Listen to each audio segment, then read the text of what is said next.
Fox Sports. We are Blackmore. We are Wisconsin.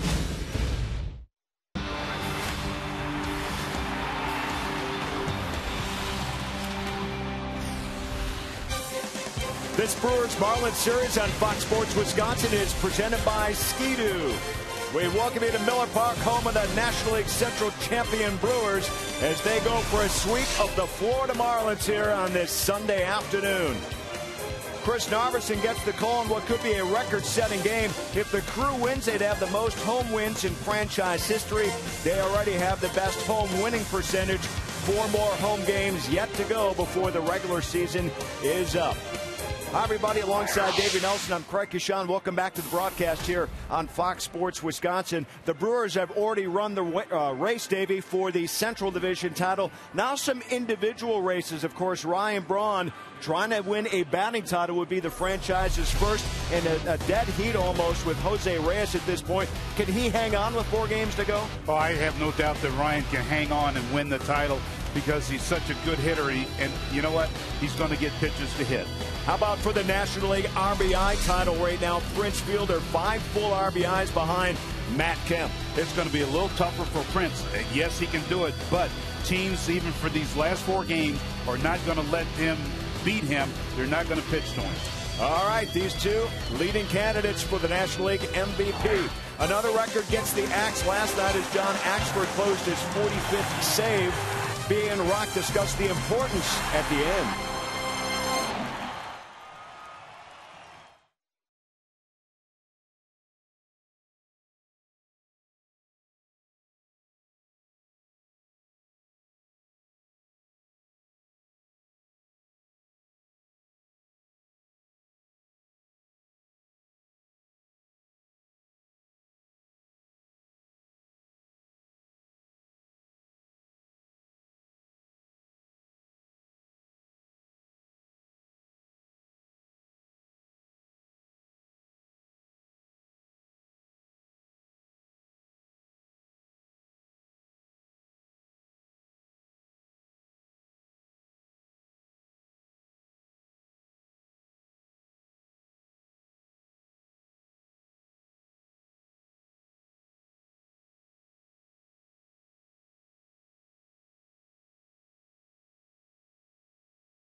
Money on all your home improvement needs at Menards. By Triple Hops Brewed Miller Lite. Taste greatness. By AT&T. And brought to you by Toyota, proud sponsor of the Milwaukee Brewers and the Toyota territory at Miller Park.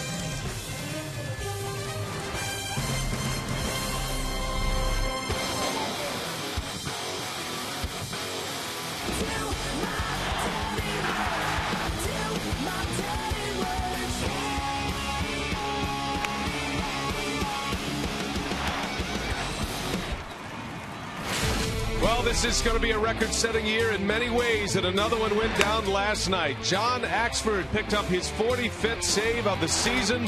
He is the new franchise leader in saves in a single season, passing Francisco Cordero. Number 45 for the Axman last night. Hi, everybody. Brian Anderson along with Bill Schroeder. Great to have you with us. We're just about set for baseball. The Brewers going for a sweep against the Florida Marlins. Let's talk about John Axford. We normally don't talk about Axford until the end of the game, but we're going to give him some love here early because not only has he saved 45 games, he has 42 consecutive saves coming into play today. And who knew what he was going to be able to do? I mean, a diamond in the rough last year. He took over the save opportunities at the end of May for Trevor Hoffman. He was 24 out of 26. Got off to a shaky start this year. He blew 2 saves early, but he has been magnificent ever since. The fastball in the upper 90s, the key to his success, as always, the curveball and the slider. He just has ice water running through his veins, and that's exactly what a closer needs. He is going to be a big part of the postseason plans for the Milwaukee Brewers. Who's it going to be? It was Ryan Braun Friday night. It was Corey Hart last night. Somebody different every night. We'll see who it's going to be today as the Brewers go for the sweep against the Fightin' Fish. Stay with us.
Lifts one of the air, center field. This is way back.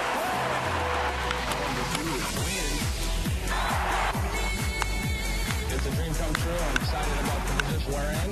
All you do is win. It's a dream come true. I'm excited about the position we're in.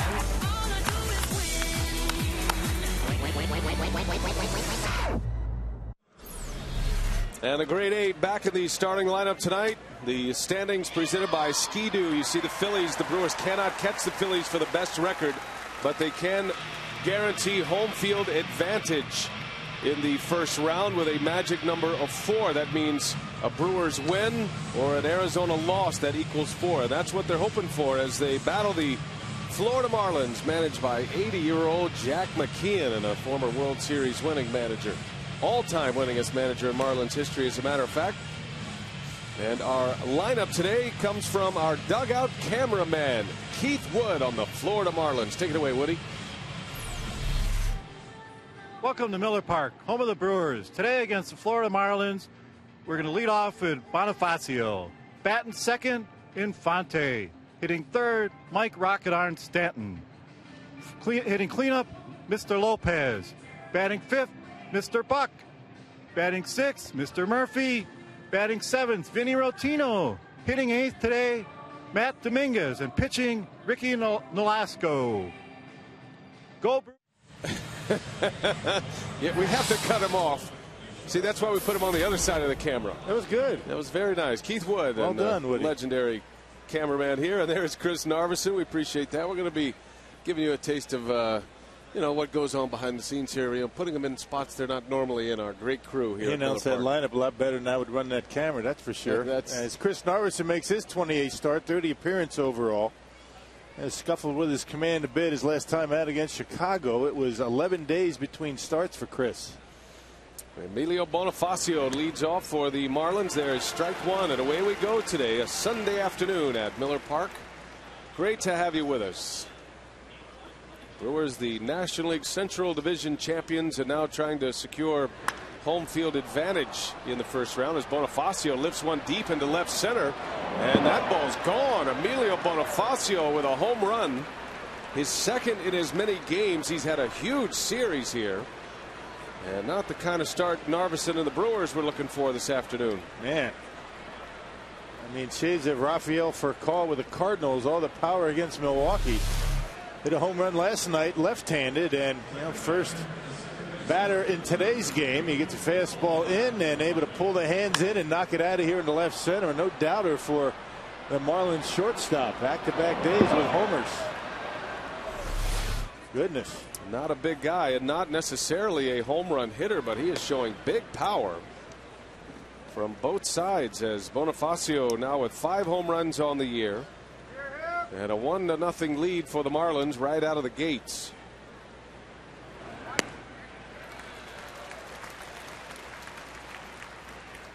Bonifacio playing center field today. He's been at shortstop the last 2 days.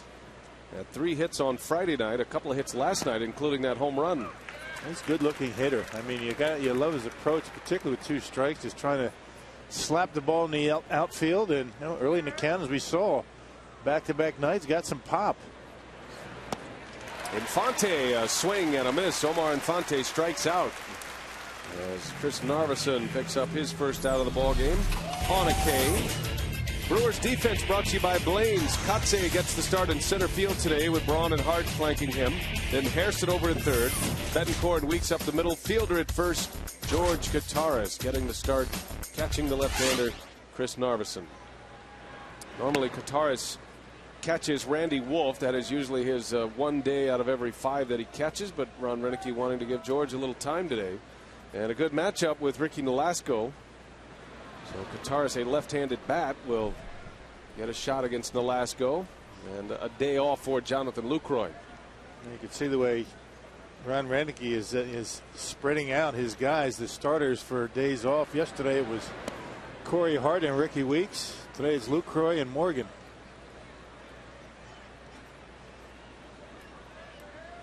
But the manager says Braun and Fielder continue to stay, and he writes him in the lineup, and if they want to write themselves out then they certainly can, but they have not done that as Stanton draws the walk and a base runner with 1 out here in the first. Home plate umpire is Tim Timmons today. Eric Cooper, Mark Carlson, and the crew chief Jeff Kellogg on the bases. Another great crowd here on a Sunday afternoon. It's going to be a great sports day here in Wisconsin. You got the Brewers this afternoon. You got the Packers coming on later today. And the Brewers extending their season with the National League Central Division title, wrapping it up Friday. And now the only question is, will the Brewers host game 1 of the NLDS, and who will their opponent be, or will they play on the road? I think it was going to go right down to the wire, as you mentioned, that magic number for Milwaukee at 4. So, 4 with 4 games to play. Arizona just continues to play well, win games, putting up big run totals in yesterday's game. The Brewers have to continue to win. Well, half swing, he goes. Jose Lopez down on the count, a ball and 2 strikes. I think the Brewers are are unusual in that regard, that it does have an effect on their rotation. I think the other 3 teams that are in the postseason right now, and you could even put the Cardinals in that group if they play their way in, they pretty much have their first 3 starters established at this point.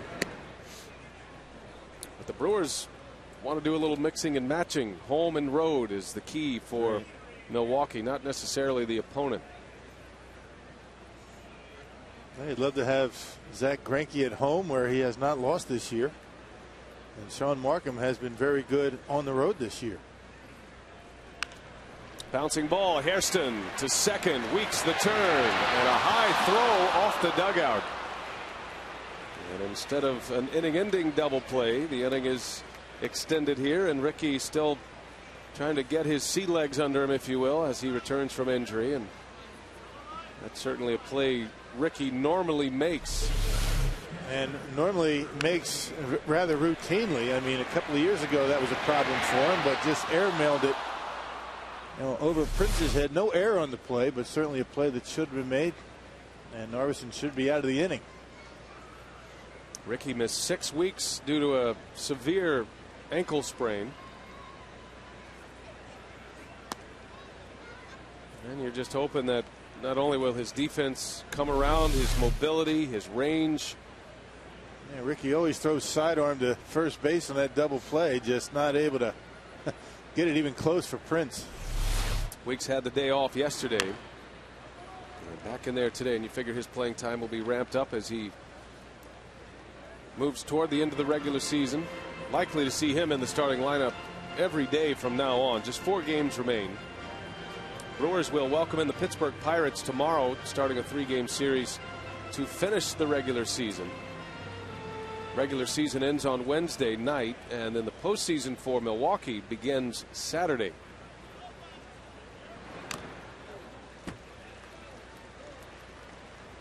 I've been asked countless times when the Brewers will play on Saturday, and that is yet to be determined by the powers that be when they set the schedules. It has a lot to do with what the matchup is.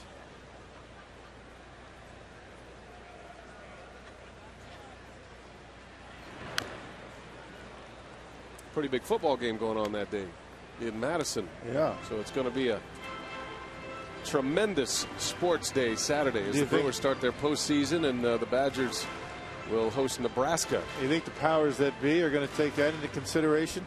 I think they will, actually. Yeah, right. I think they do. I think they look at all accounts and think about the home fan, whoever has the home game. Obviously, if the Brewers start on the road, it won't matter as much.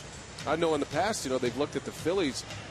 There have been games where the Eagles have played, and because they are in a similar space, you have to think about crowd control and what have you. So I think baseball is on top of more than you think, Rob. I'm not buying it. Would you like to put in your request, I guess is what I'm saying, as Narveson strikes out John Buck.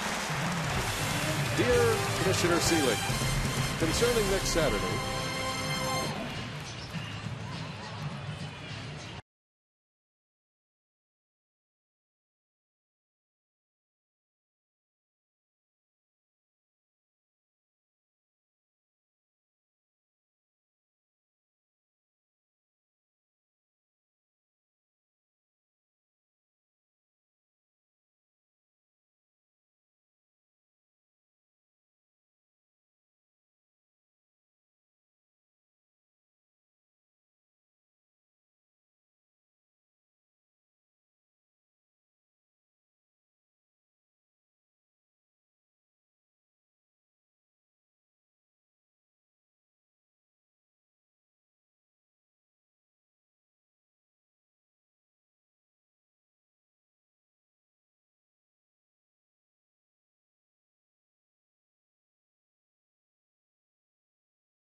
Together his batting order today, and it is delivered by our terrific audio technician, Crystal Hayes. Hey guys, welcome to Miller Park. Batting today for the Milwaukee Brewers, first we have Corey Hart. Batting second, we have Mark Kotsay. Batting third, Ryan Braun. And batting fourth, we have Prince Fielder. Batting fifth, we have Ricky Weeks. And sixth, Jerry Hairston. Batting seventh, Yuniesky Betancourt. Batting eighth, we've got George Kataris. And our pitcher for today is Chris Narveson. Welcome again to Miller Park. Go Brewers. Well done, Crystal. Wow. She's spunky. She even had Betancourt right. Yeah, I'm a little nervous for Crystal on that one, but I was proud of her. Nice job. Yeah, just a part of our great crew here. Behind the scenes, we pushed him out in front today as Corey Hart into center field. Bonifacio is there for the out, and Hart lines out to start it. Let's check the rest of the Marlins defensively. Vinny Rotino, how about a name from the past? Rockies in left field today for the Marlins. Bonifacio and Stanton join him. Around the horn, it's Dominguez, Murphy, Infante, and Lopez. John Buck does the catching. Ricky Nolasco, a 10-game winner this year. He's 10-11, 4.46 ERA. He's getting roughed up lately. Now, Nolasco's a guy that's never had a losing record in the big leagues. He did have an 11-11 record. That was back in 08. We will see. It's got to be an important start for Nolasco today. He does not want to finish under 500. Facing Mark Kotsay, who gets a call in center field today, and Kotsay with a base hit to right center. Well, Kotsay is getting hot at just the right time. He is swinging a great bat right now. So a base runner for Ryan Braun. Starts the day in the top spot in the NL batting average race. He's hitting .331. Jose Reyes at .330 to begin the day. Mets will have the Phillies this afternoon. Braun is also first in slugging, first in OPS. That's saying a lot in the National League this year. And extra base hits, he's also tied for first with 75. 32 of those are home runs for Braun. You saw those swings in the direction of those baseballs. That's why Brian's hitting .331. Uses the whole field very well and with power. 1-0 Marlins. Braun at the plate. Yesterday he batted down 1-0 and drove in a run that tied it quickly. It was a triple for Braun. Good comeback win for the Brewers last night, and you would never know that the Brewers had just clinched the night before. That game had a lot of intrigue. It was very exciting. Great comeback.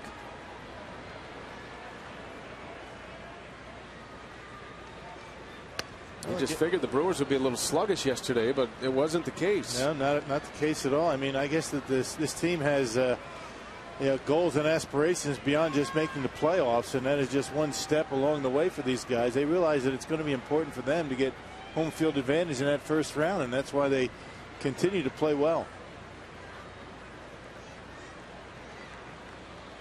No balls, 2 strikes on Braun. And down in the dirt. Good block by John Buck. Well, Ryan with the .331 batting average. It's going to be a great race to the finish with 4 games to play. Matt Kemp has suddenly put his name in the hat. And I think Braun's MVP chances have a lot to do with Matt Kemp not winning the batting title. Matt Kemp has a chance at a triple crown this year. So Braun can take care of that by a strong finish.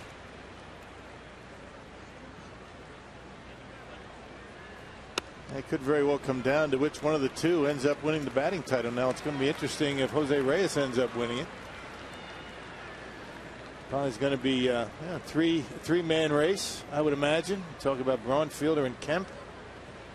But if Kemp, I agree, if he wins the batting title, it's going to be tough for either of the two Brewers to win that award.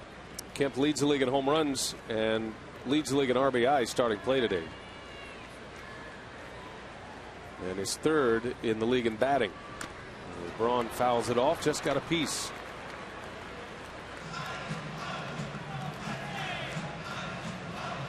Braun is among league leaders as well, as we showed you. The home runs, he's 7th in the National League in home runs, 5 behind Matt Kemp. Kemp and Albert Pujols with 37 home runs apiece. Fielder has 35. Prince is third. And Braun fourth in the league in RBIs. Kemp has 119.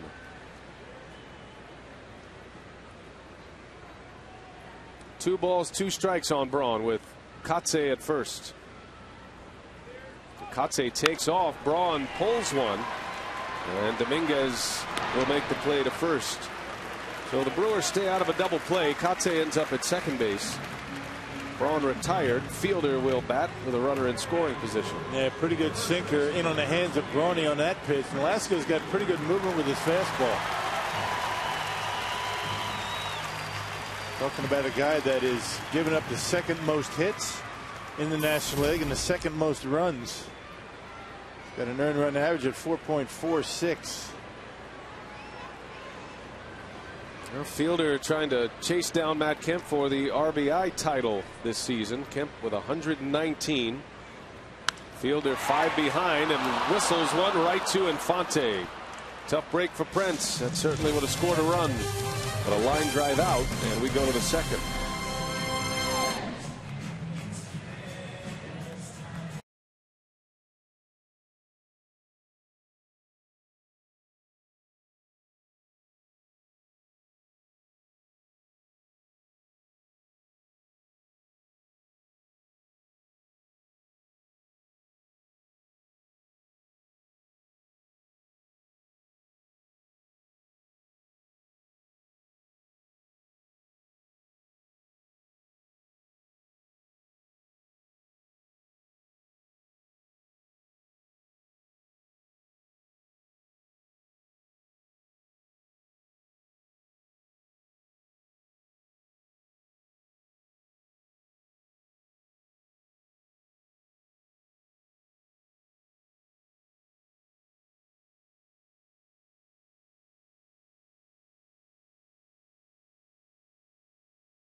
Still cool out. Temperatures in the 50s as we get underway, and some clouds. Chance for some thunderstorms today in Milwaukee. But we are nice and dry inside. Yep, that's all it'll take. $1 trillion. Anybody would accept that. There would be no negotiation whatsoever. I'm sure Prince appreciates that.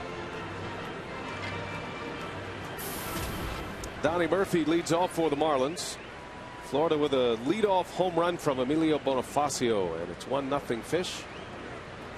Brewers trying to sweep the Marlins. They continue an impressive run at home. Milwaukee is now 54-23 at home. It's the best winning percentage in franchise history. As Murphy bounces to Weeks, there's out number one. Get your tickets now for Brewers on Deck, presented by Time Warner Cable. That's Sunday, January 29th at the Frontier Airlines Center. Purchase by September 28th to get a ticket voucher for a select Brewers home game next April. Visit brewers.com/on-deck for details. One gone for Vinny Rottino, a native of Racine. What position has Vinny Rottino not played in his pro career? He was a catcher slash first baseman slash first baseman with the Brewers down in the minor league system. Had some time in the big leagues with Milwaukee. Yeah, 06 and 08 he was in the big leagues. Actually had a big hit that affected a pennant race in 08. You might remember, had a game-winning hit against the San Diego Padres. The Padres were forced into a playoff that year with the Colorado Rockies. Rottino Went to UW La Crosse, played his college ball there from Racine, and just a great guy. Good to see him again back in the big leagues. And it's great for Jack McKean to put him in the starting lineup. Why not, right? Hometown kid wants to play in front of family and friends. A nice gesture by Trader Jack, getting him an opportunity.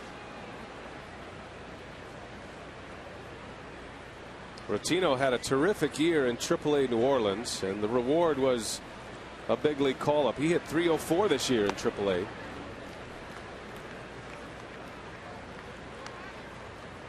Rotino had 10 homers, 59 RBIs, and a 300+ batting average in the Pacific Coast League. As Vinny Rotino draws the walk. Yeah, command was an issue for Chris Narveson in that game against the Cubs. You remember the bottom of the order was what got to him. Giovanni Soto batting in the eighth spot. He hit a home run.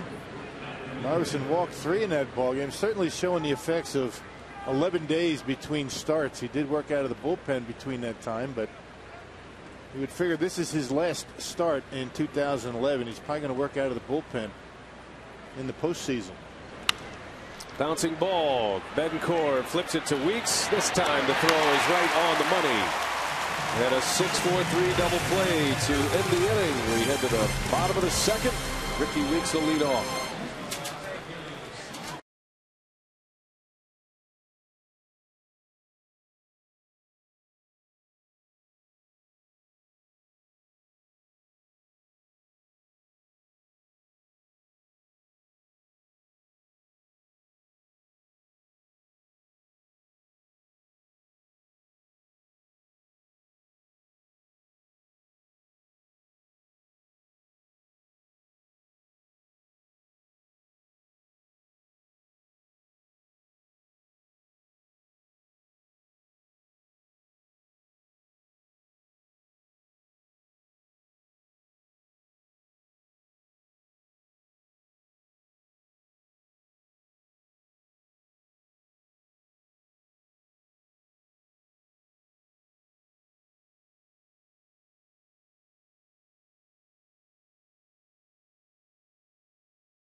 One to nothing Marlins. Brewers coming up, bottom of the second inning. And as part of our Fox Sports Supports Charitable Initiative, we are proud to wear these pens during our 2011 MLB on Fox Sports Wisconsin season to support Stand Up to Cancer and their work to fund groundbreaking research that helps accelerate treatment to patients.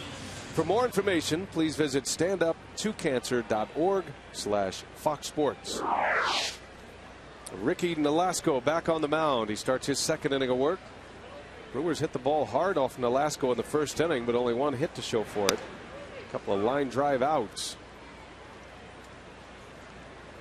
Weeks, Hairston, and Betancourt to start it for Milwaukee. Ricky had the day off yesterday. Was 1 for 4 in the clinching game on Friday night.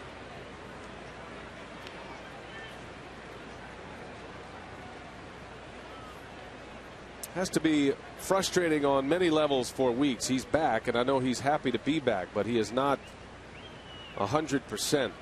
You know, a big part of his game is the speed game, and he really doesn't have the explosion as he did. He still has some pain that he has to manage. When he's had to run, he's been okay. He's legged out a few ground balls. He's pretty good going straight. It's turning the bases, putting pressure on that ankle. He tries to hit the bases with that healthy ankle, and sometimes you stutter step and you're not able to get around the bases as quickly.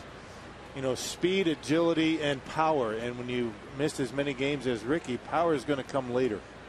Starting to feel comfortable at the plate. Continues to be pretty patient up there. 2 balls, 2 strikes on Weeks, and he rips one to center. Boy, he can't hit it much harder than that. A bullet of a line drive off the bat of Ricky Weeks. Brewers are getting in some good shots today against Nolasco in the early going. No, Nolasco is not a guy that's going to strike out many. He has a cut fastball and right down the middle of the plate. I mean, he's given up 235 hits before tonight's start, or today's start, in 204 innings. So he'll give you something to hit. You just have to take advantage of it when he throws one down the middle. That ball went back out a lot faster than it came in from Nolasco. And here's Jerry Hairston Jr. Jerry popped his first Brewers home run in Chicago. Had a 2-hit game on Wednesday against the Cubs. Was 2 for 4. Hairston homered last Monday, his first Milwaukee home run. Has 5 for the year. And at this point, you'd have to say between he and Casey McGee, whoever gets hot, and Hairston already has a bit of a head start because he swung the bat well when he's played in his last 3 starts. Probably going to be the player who gets the playing time in the postseason. And it's been a struggle for Casey. Even when he hits the ball hard, it seems as though it's at somebody. That happened last night. Line drive with a couple of men on. Nice play to take away a base hit for Casey. But you certainly have to go with the hot hand in the postseason. And that start that Hairston made defensively at third base was incredible. He made some beautiful plays over there at third base. Yeah, that was Wednesday in Chicago. Made a couple of starts in that Cubs series. He started at short Monday, the night he hit the home run, and then he was at third base on Wednesday. Most of his starts for the Brewers have come at second base, filling in for Ricky Weeks. You look at the bench, and 2 key contributors this year filling in for injured Brewers. Weeks went down. Jerry Hairston ultimately ended up as the everyday second baseman. And when Ryan Braun was out for 12 days, it was Mark Kotsay who filled in and had a great run at the plate while Braun was out. Actually had a couple of game winners, did Kotsay, during that stretch. Weeks takes off, and a bouncer to third rolls up the arm of Dominguez. And Hairston will reach. You can see that coming. He decided to charge it and try to play the in-between hop and right up his arm. That would be an error. And you have a decision to make. You charge the ball, try and get a double play. You lay back and make sure of one. And here he makes his decision and not able to handle the in-between hop, the heel of the glove, and all hands are safe. That's a split bang-bang decision that you make, and Dominguez not able to make the play. It'll be an error. E5 on Dominguez, who is known for his above average defensive work. Big prospect in the Marlins organization. 2 on to start this inning. A good start for Milwaukee with Betancourt at the plate.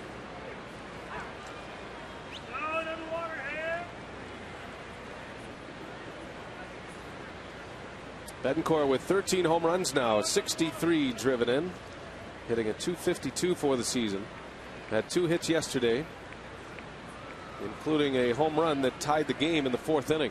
And Dominguez, even with the bag, expecting a potential bunt. I don't see that happening.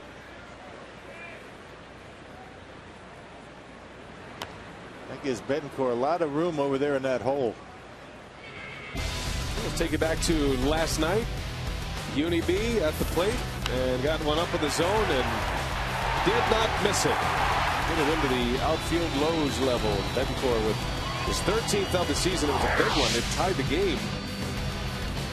Not on this list. Fielder tops the Brewers on the Powerball home run leaderboard with 35.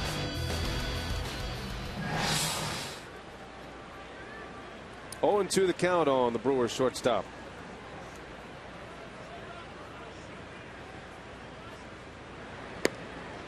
Lays off a breaking ball. Uni has a new bat. He's been having a little success with this This red bat.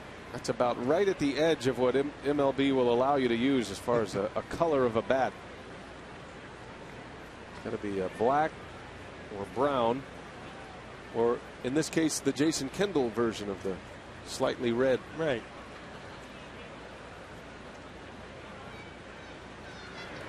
Yeah, whatever it takes, right? Whatever you feel comfortable with. Doesn't matter what the bat is or what the style is, as long as it's the right color.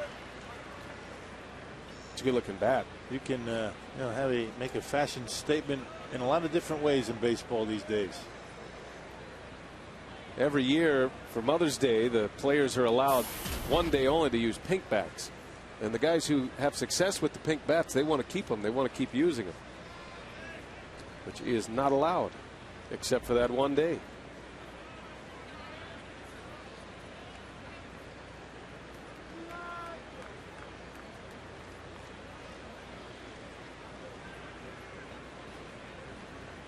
Betancourt was down 0-2. Now it's 2-2 with 2 men on.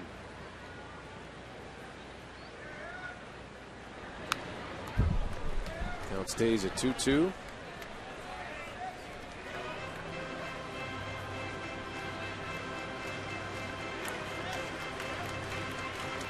Betancourt, the other half of the trade from Kansas City. He and Zach Greinke. It was a 6-player deal when it was all said and done. Brewers sending away 4 prospects. A couple of them had surfaced in the major leagues, including the prize in the deal, Alcides Escobar.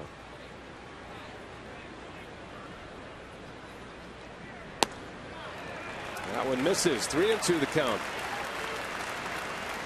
Escobar, Jeremy Jeffress, Jake Odorizzi, who had a terrific year, and he's starting to really shine as a prospect in the Royals system, and Lorenzo Cain.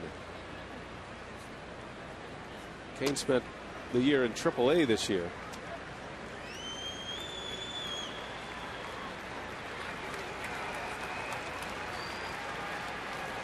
Escobar for the Royals hitting .252 this season. Actually, he's hit for a little bit of power, or more power than they thought, in that big ballpark in Kansas City. 2 on, nobody out, and a 3-2 to Betancourt. Foul back, had a good cut.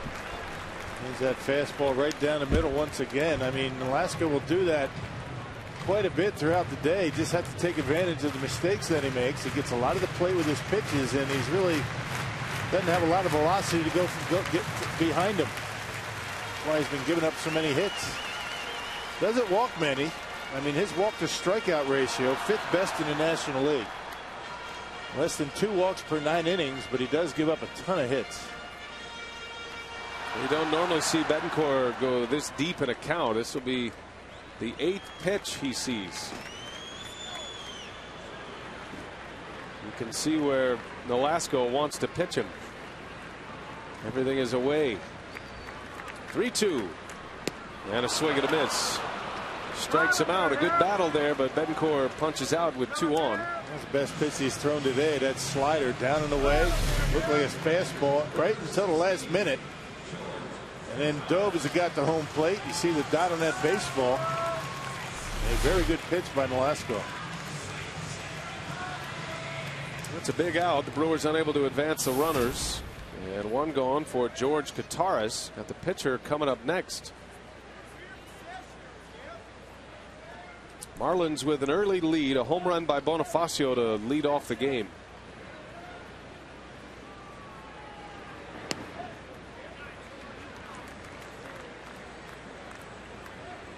Kataris with 5 home runs this season and just 105 at-bats. Driven in 15. Done a nice job in that backup catcher role. And a tough thing about getting your at bats, and the thing that's impressive about George is just 5 home runs. 5 home runs and 105 at bats. Can't tell you how tough that is. Tough to stay sharp at the plate, and for that matter behind home plate when you're only playing maybe once a week. Good to have a catcher on the bench that has some pop in his bat. That's a home run about every 20 at-bats for George Kottaras. And if you want to project it out, you figure a regular gets a 500 at-bat season, a guy who plays every day. Kottaras would be looking at a 20-homer season, thereabouts. Even Prince Fielder homers about every 16 and a half at-bats. So gives you an idea of how productive he's been when he's gotten his opportunity. And I'm sure George Kottaras enjoys playing for Ron Roenicke. He's a manager who will use his backup catcher to pinch hit a lot. He doesn't abide by the rule where you don't let your backup catcher play for fear of losing that player to injury. Especially if that backup catcher is a left-handed hitter and he's got some home run potential.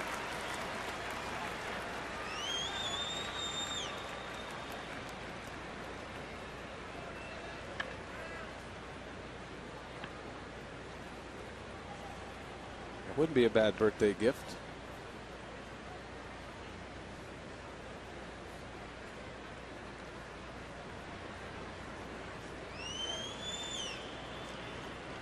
Three balls and a strike. 2 on for the Crews. Kottaras into left field, a base hit. Here comes Weeks, and he will score. George Kottaras drives in a run to tie it.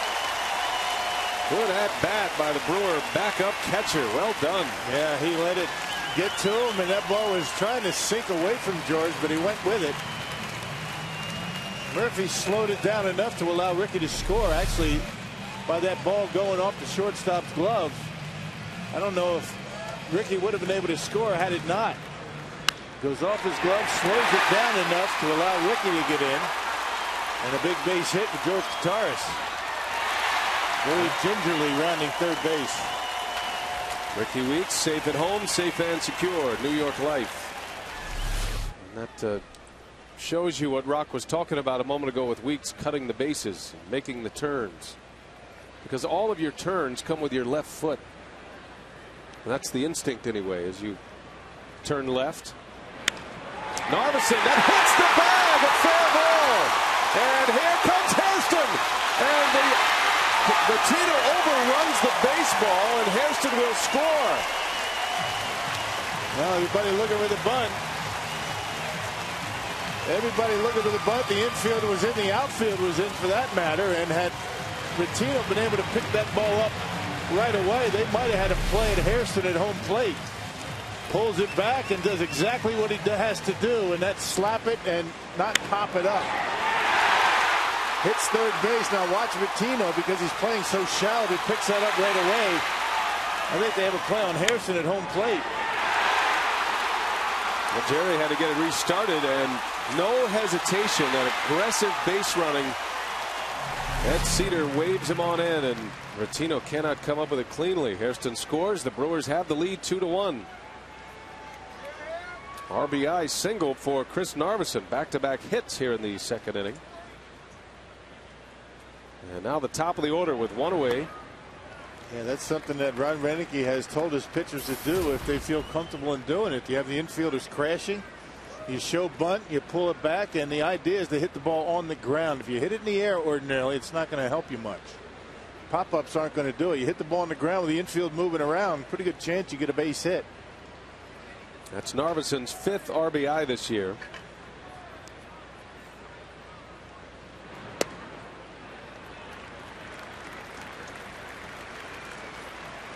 Nolasco getting a little frustrated on the mound. You see John Buck trying to settle him down a little bit.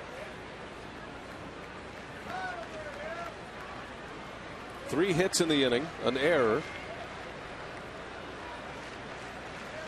Nolasco with 1 out. He struck out Betancourt.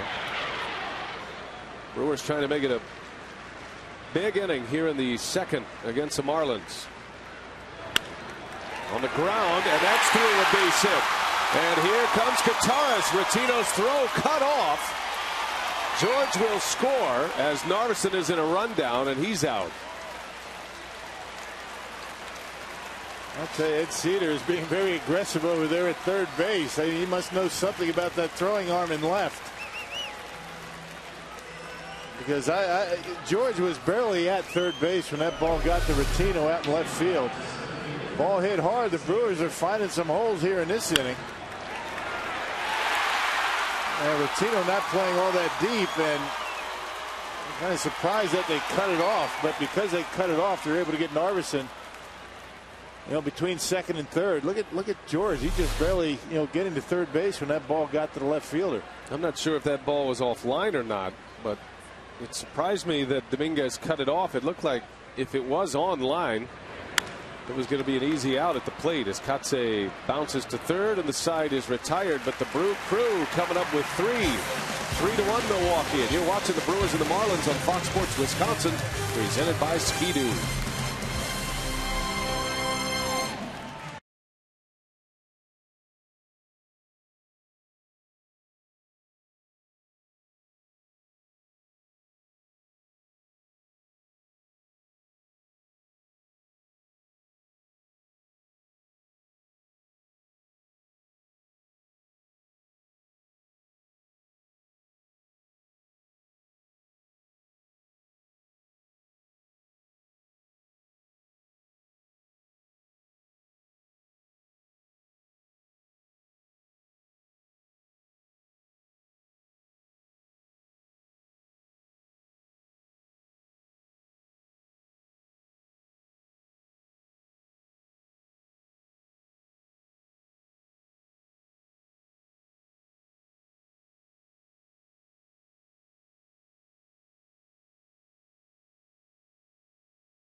Wiggly, the official supermarket of Fox Sports Wisconsin. By Ho Chunk Gaming Wisconsin, your ticket to more. And by Subway. Try our $5 featured foot long of the month. Subway, where winners eat. Beautiful Miller Park on a Sunday afternoon. She's put her vote in. Ryan Braun for MVP. Corey Hart with an RBI in the second inning. The Brewers score 3 runs on 4 hits. RBIs from Kataris, Narveson, and Hart in order. And now Narveson back on the mound with the lead. Ricky Nolasco will lead off, the Marlins pitcher, to start it in the third inning. The Brewers took 4 in a row against the Marlins earlier this year back in June. Swept them in Miami. They've won the first 2 games here in this series. 6-0 this year, 4-4 last season. And the Brewers trying to make it a clean sweep of the season series against the Marlins with a victory here today, a perfect 7-0. Yeah, it looks like on paper the Brewers have dominated quite a bit against the Marlins, but a lot of the games have been pretty tight, including the 2 here at home. And even in Florida, a lot of late comebacks for the Brewers. The Marlins have played the Brewers tough, just have not been able to win a game. There's a called strike 3 as Narveson strikes out Ricky Nolasco. That's his 3rd K. Hey, fans, at each non-marquee home game, you can purchase a $10 ticket in the Club Goodwill bleachers section at Miller Park. Club Goodwill tickets are sold at the ticket windows in left field.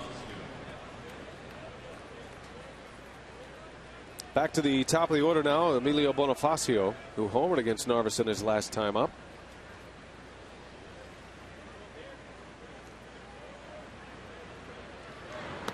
That was Bonifacio's first home run of the year as a right-handed batter. The other 4 coming as a lefty, including one last night, left-handed. 2-run homer off Greinke in the 4th, and both of the home runs that he's hit the last 2 days have been no doubters. And both of them coming early in the count. Both of them on fastballs. One on Greinke and today on Narby.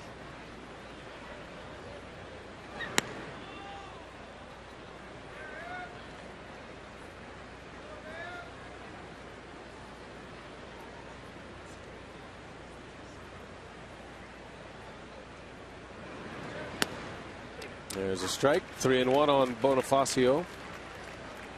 These are the counts here where everybody becomes a power hitter.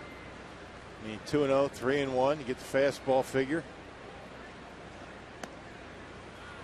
And Narveson lost him. That 3 walks already. He walked 3 in 4 innings against the Cubs.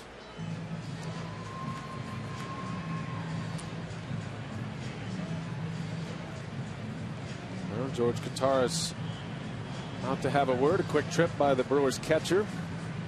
You can understand Narveson's command trouble, but one of the things that Ron Renicky and Rick Kranitz want to see from Narveson, if he's going to be used out of the bullpen, and he'll continue to get his innings out of the bullpen the rest of the way, you would think, over the next 3 days. You got to come in and throw strikes. That's going to be the big key for Narveson. He probably is going to be facing the best left-handed hitters in hot situations if they choose to use him that way. And I suppose it would be early in games, you know, 4th, 5th, 6th inning, in that range, if you run into trouble with a starter early. Yeah, it wouldn't be fair to Narveson to be throwing him out there in the 7th, 8th inning with a tough left-hander coming up. It just hasn't done that. But his 2 appearances out of the bullpen this year, they've come recently, have been very good for Narveson, including his last time. 2 innings, 6 up and 6 down. That's pretty good.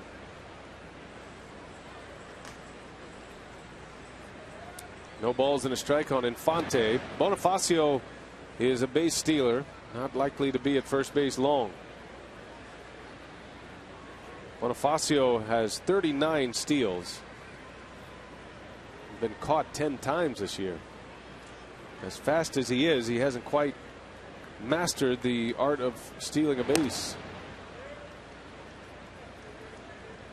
Well, with 39 steals, getting caught 10 times, that's close to 75%. There it is, 80%. Still not bad.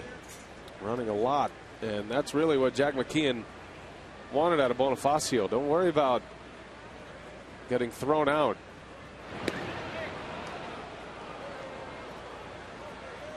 Gave him the green light, but he asked in return that he start to take a few more pitches at the plate, try to up his on-base percentage, which he has done. And he's turned into a force at this point. Well, nothing wrong with his on-base percentage this year. Not for a leadoff hitter, not in this day and age where a .360 on-base percentage is considered to be pretty good.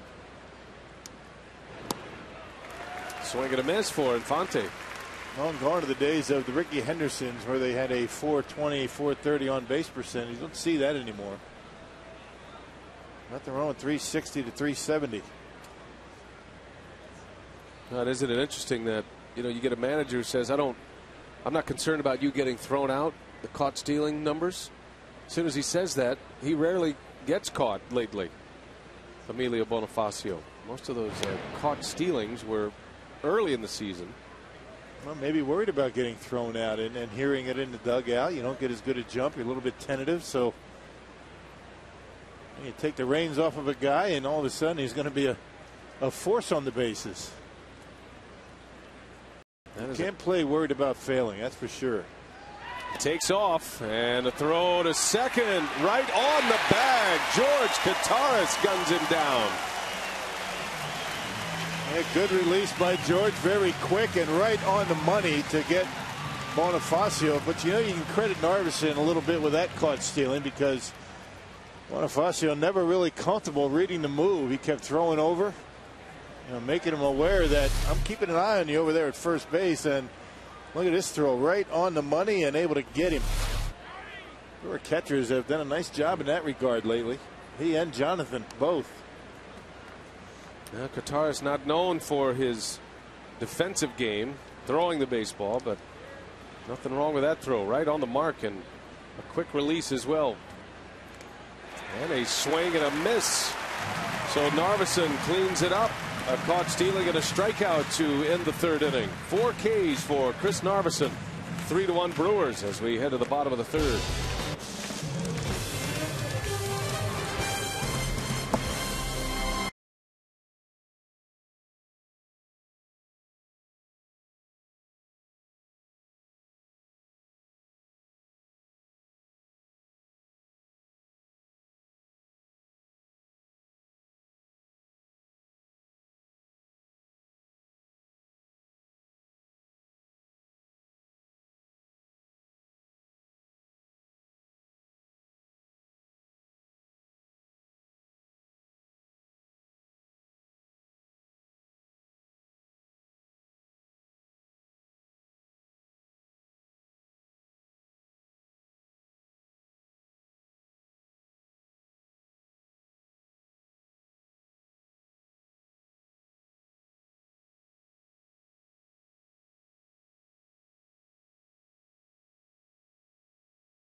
Today's Brewers game is brought to you by Miller High Life. This summer, find out how giving back bottle caps can give returning vets a piece of the high life. Go to MillerHighLife.com for details. And we want to say hello to all of our military personnel. We're active and retired as Braun. That is off the glove of Infante, and a base hit for Ryan Braun, just out of the reach of Omar Infante. A couple of near misses for these Florida Marlins today. And that just gives you, some indication of how well Ryan Braun can cover home plate. Check this out. Off the outside corner. Reaches out right off the end of the bat and able to dump it into right field just off of the glove of Infante. So a good start to the third for Milwaukee, and another hit for Ryan Braun. Now Braun keeps adding to his total, now hitting .332 for the season. Jose Reyes and the Mets against the Phillies today.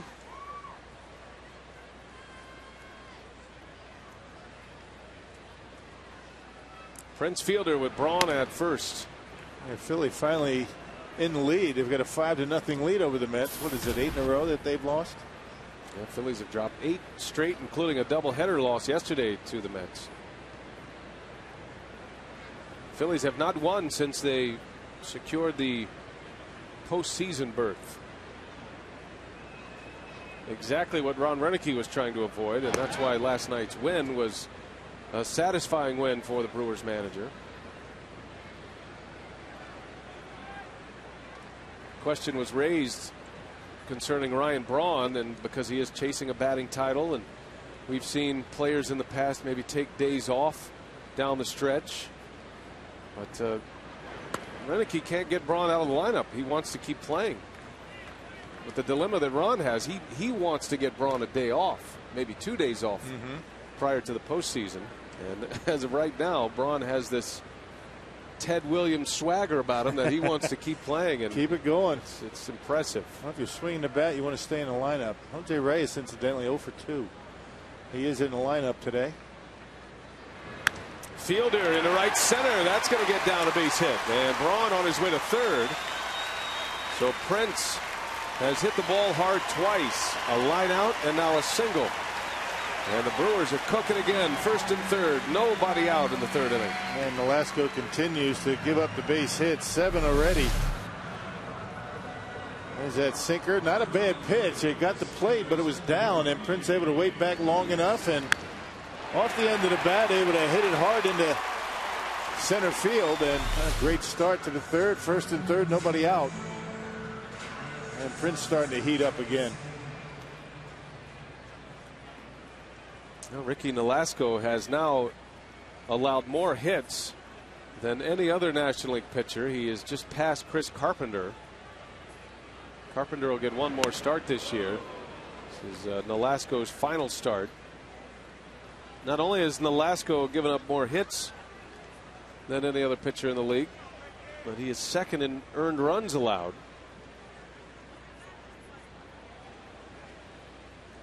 Bronson Arroyo leads that category. Braun and Fielder get it started. See if Ricky Weeks can clean him up here in the third inning. And check out these two guys. Talking about being able to cover all quadrants of the plate. Both of them going down to get pitches. Brawny on the right, down and away. Prince pretty much down the middle, but down in the strike zone. So you're going to get pitched tough when you're one of the top two hitters in the game, and you got to be able to make those adjustments, and they did.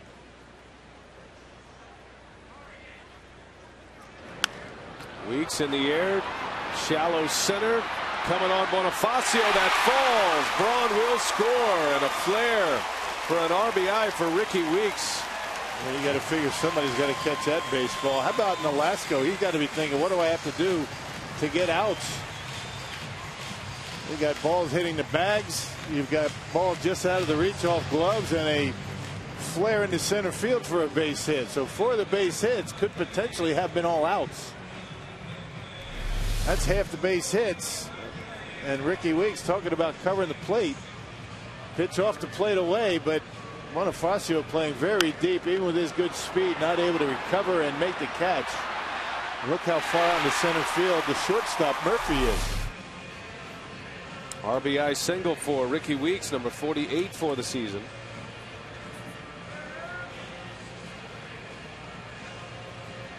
Nolasco certainly deserves a better fate. I mean, as we talked about, some of these hits could have easily been outs. That's the way it's been going for him this year. That's right. A 10-11 record to start the day. Here's Jerry Hairston. Reached on an error, scored a run in the second. 4 runs in, 3 earned against Nolasco.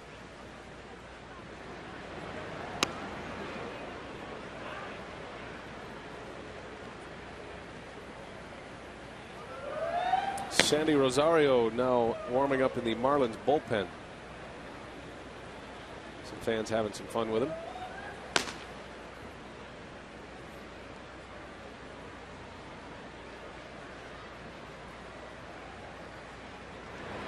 I suppose the visitors' bullpen can be a intimidating place when the crowd is rocking here at Miller Park.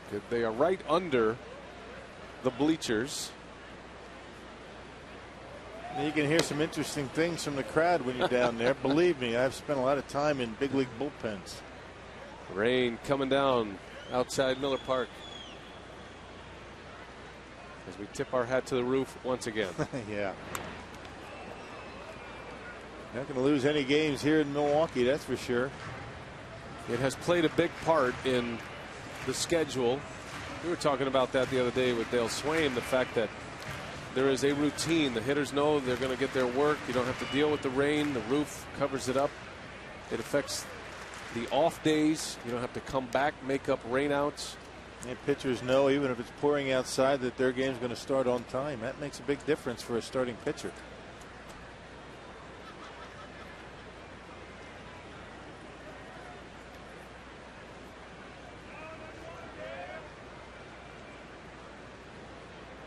Jerry Hairston was talking about playing in Milwaukee and how much he loves playing here, the ballpark here.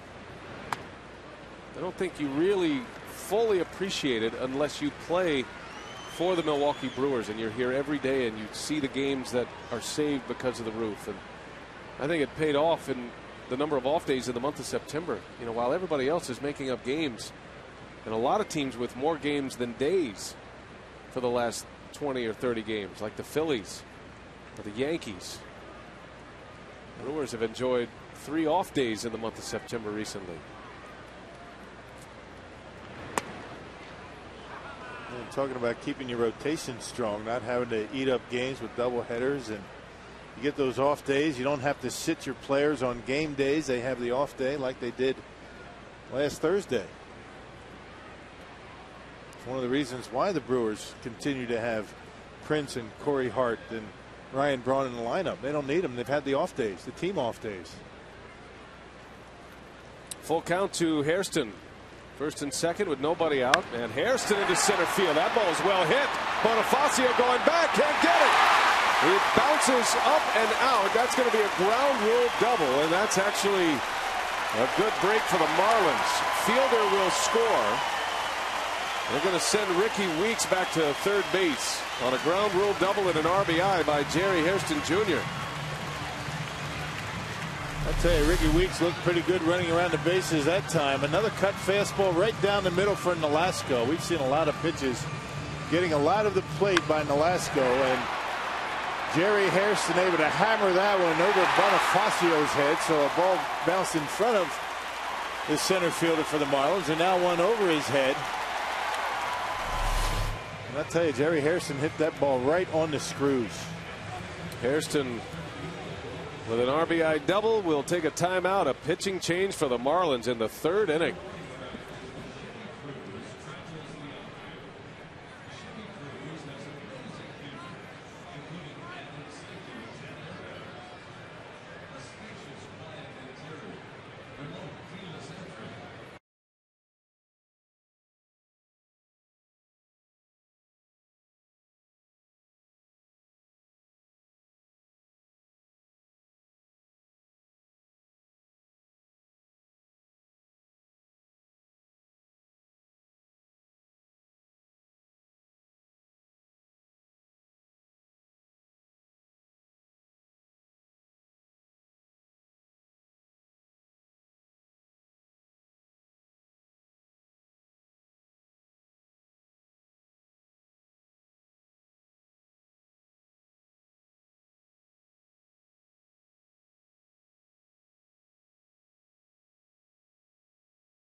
On and a pitching change here at Miller Park as it's pouring outside.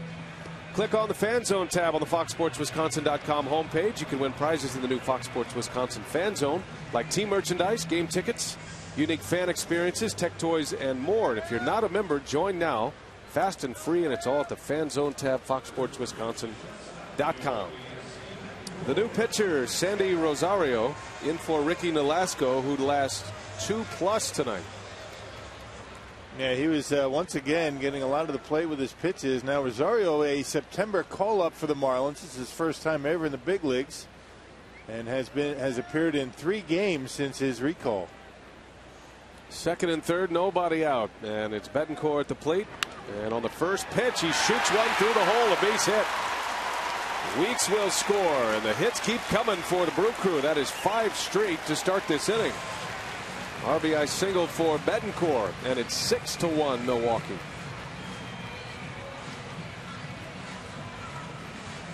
Well, they say hitting is contagious. It certainly is right now. Every hitter in the Brewers lineup with a base hit at this point is spreading the offense around, and another tweener just out of the reach of Murphy at short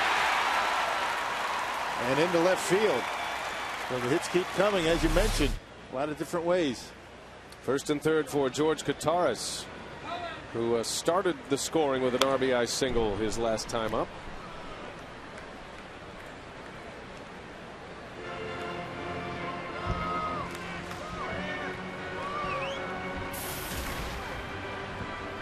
Well, there's something poetic about George Kataris getting to start today on Randy Wolf bobblehead day at Miller Park. You think that was the reason? Maybe Renicky thought Randy Wolf was on the mound today. He heard it was Randy Wolf Day. So George is in the lineup.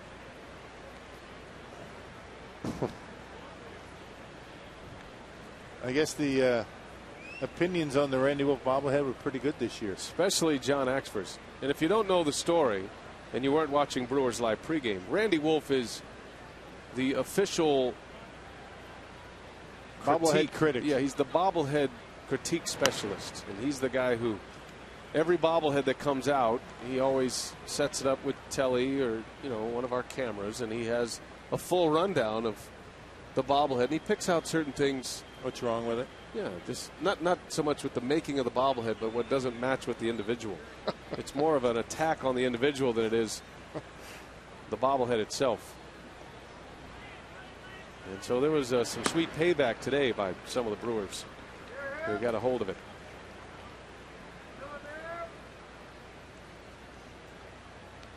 Including the manager.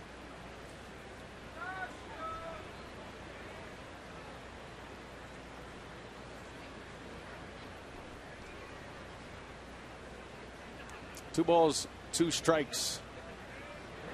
Gutierrez, a little tapper. And the out at second base. A run will score. That was the only play Lopez had. That was going to be a tough play to hit Rosario at first, so he takes the out. Gutierrez reaches on a fielder's choice, but drives in his second run. 7-1 Brewers. Yep, 2 RBIs for George. That's got to feel good for him. Not just doing a job behind home plate today, but able to drive in some runs. All smiles in that Brewers dugout. Even watching this Philly game, I think the Phillies got tired of losing. 4th inning, 9-0 over the Mets, 13 hits, and Charlie Manuel put out his A game. His A team, they're in there today, and they're all banging away. And by the way, Halladay is on the mound today. Right. So Charlie said the vacation is over. All right, guys, let's get going here. The juggernaut, the Philadelphia Phillies, they are 2 wins away from a 100-win season.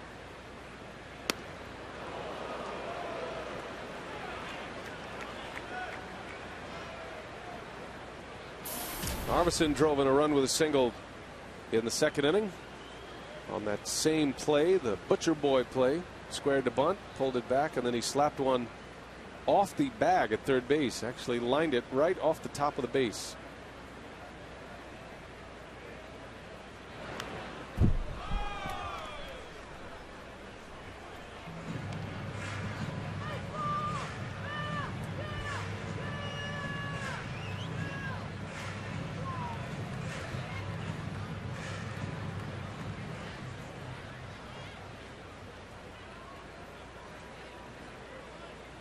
All the damage the Brewers have done today. No home runs. Bernie has been stationary up there in his chalet.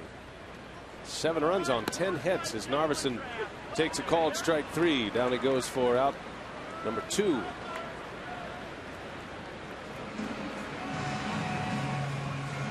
Hey, they say Rosario has a pretty good changeup. That might be a pitch that he's going to throw a little bit. You know, slider that's rather inconsistent, but he's thrown a little bit harder than Nolasco was. He got one up to 93 already. Another guy the Marlins are taking a look at. He appeared in a couple of games last year for Florida. An early entry into this game today in the 3rd inning. Brewers with 3 in the 2nd. They've scored 4 here in the 3rd. Corey Hart had an RBI single in the 2nd inning after a line drive out in the 1st.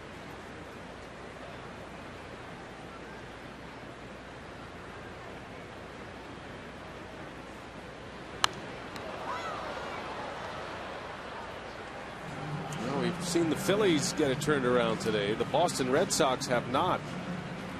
Yankees lead the Red Sox 6-2. The struggles of the Red Sox and the Atlanta Braves, who look like runaway leaders in the wild card race, have turned it into some interesting final days here in the regular season. Boston trails 6-2, bottom of the 6th inning. The Yankees threatening in the bottom of the 6th with a run in. And Atlanta behind early against the Nationals again. St. Louis 2 back of the Braves in the wild card race. That will have a direct effect on the Brewers and who they play. But the goal is still the same. If you're a Brewer fan, you want to make sure the Brewers keep a better record than the Arizona Diamondbacks. Because if the Cardinals do win the wild card, Arizona would come here. So the goal doesn't change. The Cubs lead the Cardinals 1-0 in the 5th inning. The team chasing the Red Sox, the Tampa Bay Rays, they're 2 games back in the loss column, but Tampa Bay has a 4-2 lead over Toronto in the 6th inning. Hart draws a walk, and the Brewers are going to bat around here in the 3rd inning. Our Carsoup.com email the booth question. Tommy from Sparta asks, who do you think will be the eventual winners of the wild card in both leagues? Who knows? I mean, the way the Red Sox and the Braves are leaking oil, you figure because they have the lead with 4 days left. I mean, they're the favorites to hang on to that. But right. Boston has New York in a doubleheader today. Yeah, John Lester with the Red Sox, a loser last night. Wakefield got pounded today in game 1. I'll tell you, the Atlanta Braves pitching staff is really having some problems with 2 young relievers, as we've talked about just about every day. They're tiring a bit, and their starting rotation is in its shambles at Atlanta. Jair Jurgens is out with a knee injury. Tommy Hanson is trying to come back, has a shoulder injury, and instead of surgery, he's trying to rehab it and come back, but they're not sure he's going to be able to make it back for the postseason. And yesterday, Tim Hudson was banged up a little bit. Looked like something in his neck. He's been their best pitcher. I don't know. I guess right now, if I had to make a guess, I would say the Rays are going to catch the Red Sox. I still think Atlanta's going to hang on in the National League because they have a 2-game lead with 4 to play. But you don't know. You never know what's going to happen. I mean, it's tough to predict. I guess I would agree with you there. Whoever's leading right now, I think is going to hold on. I guess I disagree with you. I think the Red Sox are going to hang on. You think Boston's going to hang in there? For no other reason, the fact that they're already on top.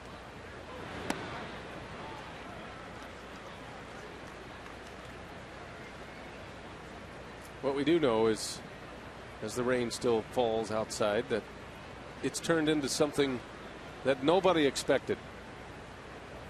Now Boston will have Baltimore. They'll be on the road against Baltimore tomorrow. Are home against the Yankees for the last 3 games of this. How about 2 playing games? One in the American League, one in the National League. I love that. Wouldn't that be great? I love playing games. Kotze on the ground to second. And the side is retired. But another productive inning for the Milwaukee Brewers. They get 4 and they lead 7-1.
for the Brewers. George Katars to get things going with an RBI single. Then Chris Narveson shows bunt, pulls back. He drives in a run. And then it's Corey Hart with an RBI single, making a 3-1 ball game. We'll move to the third. Is Ricky Weeks with an RBI single. Then it's Jerry Harrison with an RBI double. And Uni B will make it an RBI single to make it a 6-1 lead. But the Brewers now lead 7-1, B.A. All right, Telly, thanks. Not enough time to cover all that action. As the Brewers with 7 runs on 10 hits. Mike Stanton leading off, high fly ball to right. And Corey Hart will put it away for the first out of the 4th inning. Our AT&T trivia today from Miller Park on a rainy afternoon. How many teams in MLB history have made the postseason after starting 0-4? Good one. That is a good one. The Brewers started 0-4, and they've made it to the postseason. That's right. So they're on that list. It took until Game 5 of the season for Ron Renicky to get his first Major League managerial victory. That was against the Atlanta Braves. There's the hat. Still looking for mine. That could be yours, actually. Yeah, and the T-shirt. That might have been the guy that took it off my head as I was leaving the ballpark. I'm surprised you didn't notice that. I had it for a while.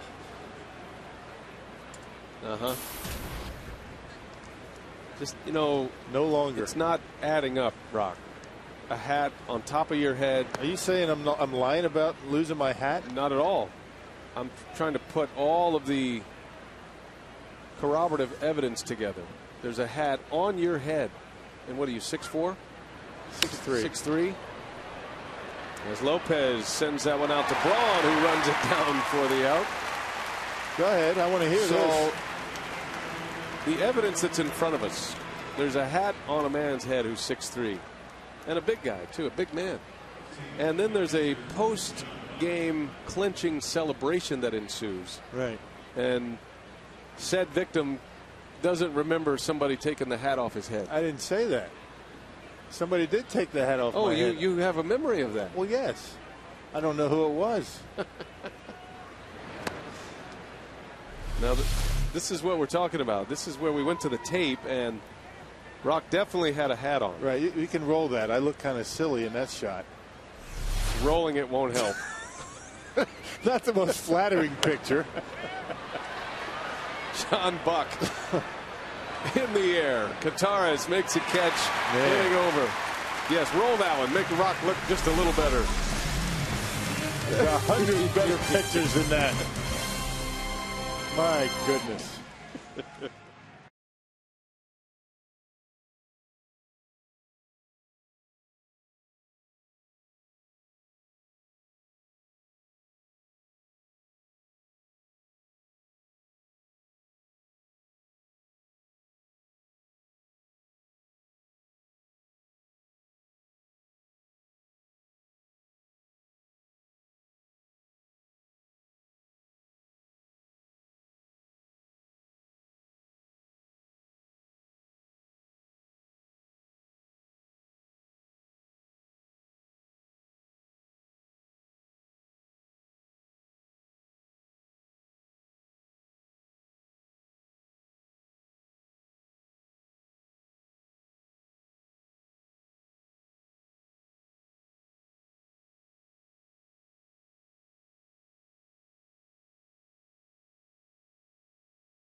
Bottom of the fourth inning. Time to check in with the crew in the community. Today, Doug and Ellen Melvin were the honorary race chairs for the Susan G. Komen Southeast Wisconsin Affiliates Race for the Cure. The Melvins kicked off the race in their continuing effort to fight breast cancer. Throughout the season, Doug and Ellen Melvin, along with the Brewers Community Foundation, have generated significant financial support through a variety of fundraising efforts. Brian? All right, thanks a lot, Telly. And we go to the bottom of the fourth inning. New pitcher for the Marlins, Brian Sanchez, already the third pitcher used by Jack McKeon. We're only in the fourth. Yeah, 39th appearance for Sanchez. He's got the 4-1 record. Look at 51 strikeouts in 60 2/3 innings. And opponent batting average, a paltry .223 and a .386 earned run average for Brian Sanchez. He'll face Ryan Braun to start the inning. Braun, Fielder, and Weeks. 7-1 Milwaukee on 10 hits.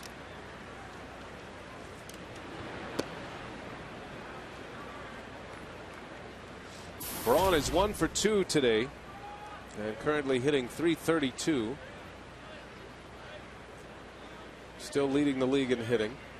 Jose Reyes is in the lineup against the Phillies today, but he is facing Roy Halladay this afternoon. Never an easy task.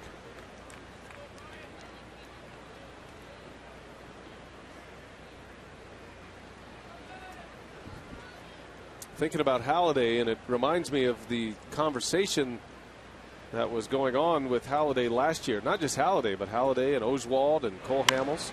As Braun goes into right, that ball's got something on it. Way back, and it's gone! A home run for Ryan Braun. The gift that keeps on giving. Braun with a solo homer to start the fourth inning. His second hit of the day, his 33rd home run of the season. And once again, able to take that ball to the opposite field into right center, and that Marlins bullpen. And continues to pad his lead in that batting title race. Fastball out over the plate, and Ryan waiting back and hits it hard to the opposite field. Brewers have done a nice job with their opposite field hitting last couple of days. 33 homers, 110 runs batted in for Ryan Braun. How about that for a start to a career? In his first 5 years, 161 career home runs. That's in the top 10 all time. Amazing, isn't it? In the history of baseball. And Braun began his season in 07, the Rookie of the Year campaign, in the minor leagues for the first 6 weeks. Had 12 home runs down there at that point. So he is just past Prince Fielder. There's more homers in his first 5 years than Fielder. Every time that list comes up, it puts it in great perspective of what these two have been able to do to start a career. Fielder's first 5 years, of course. And now Braun in his 5th season in the major leagues. Yeah, very fortunate to be able to come to the ballpark and watch these two go at it for as many years as they've been able to do it. 5 years now together. Been fun.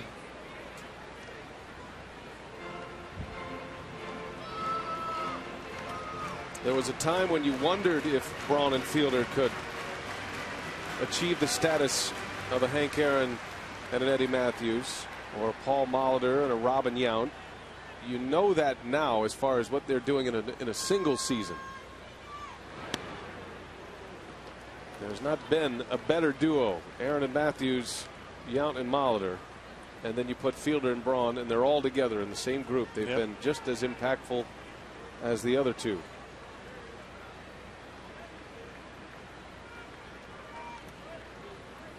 Full count to Fielder. That one's down low for a ball, so Prince draws the walk. And it keeps going here in Milwaukee. 8-1 the Brewers have the lead. Nobody out and a man on. Let's go back to our AT&T trivia today. You know, the Brewers started the season 0-4, becoming the 7th team in the history of baseball to start 0-4 and make it to the postseason. The Twins in '69, the Pirates, the Phillies, Cardinals, the Reds. The Reds in '95, they didn't appear in the postseason until last year prior to that '95 season. And then it was the Diamondbacks in 1999. Not many, is it? I mean, 0-4 starts. What was the Red Sox start this year? 0-6. Pretty dismal. And they're just barely able to hang on right now. And they may not make it. The Red Sox were 0-6 to begin the year, and they dropped 8 of their first 10. They were 2-8. And they're having the same kind of finish as their beginning, which is putting their postseason hopes in jeopardy. Weeks with a base hit to right. Fielder around second on his way to third. And the Brewers are chipping away all day against the Marlins. Ricky Weeks is 3 for 3 today. And another base hit to the opposite field for Milwaukee. Boy, you love the approach that they've been putting on there at bats the last couple of days. Bunch of opposite field base hits yesterday. This is a baseball that you would think that Ricky would try and pull in on him, but able to pull the hands in and the inside out stroke, able to hit it hard into right field. And once again, another good start to an inning for the Brew Crew. Well, it'll be Jerry Hairston Jr. now. Hairston with a double and an RBI. Reached on an error and scored a run in the second inning.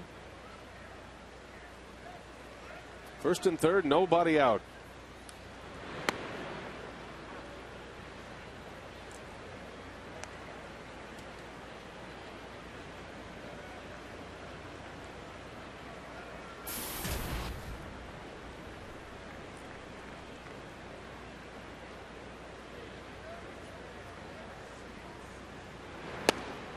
In there for a strike. And a couple of more runs. This might be an opportunity for Ron Rennick to rest some of his big guys. You know, Braun, Fielder, take him out, give him some rest, give him an opportunity to play again tomorrow.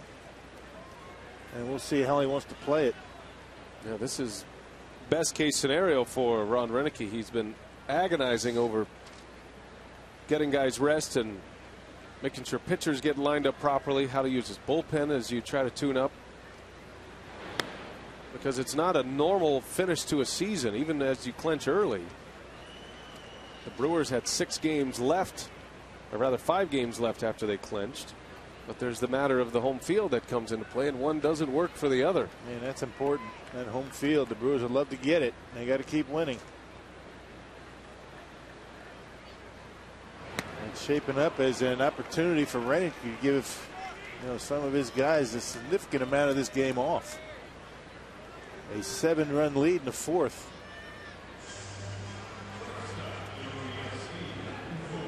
Now 1 gone. First strikeout for Sanchez. First out for Sanchez. And here is Yuni Betancourt. Yuni had an RBI single his last time up. 1 out of 2.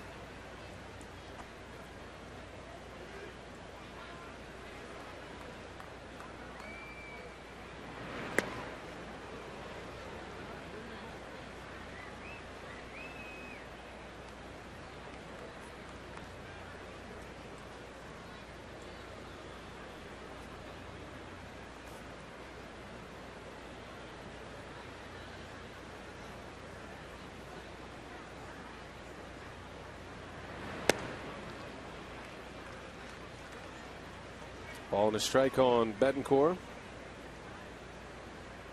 Last week in Chicago, Jerry Hairston started at short for Betancourt. Typically, when he's been replaced in the lineup, he has gone on these hot streaks at the plate. As he hits that one sharply right to the shortstop, and a throw to first. Weeks is back. Well, tough luck for Betancourt. A line drive out, second out of the inning.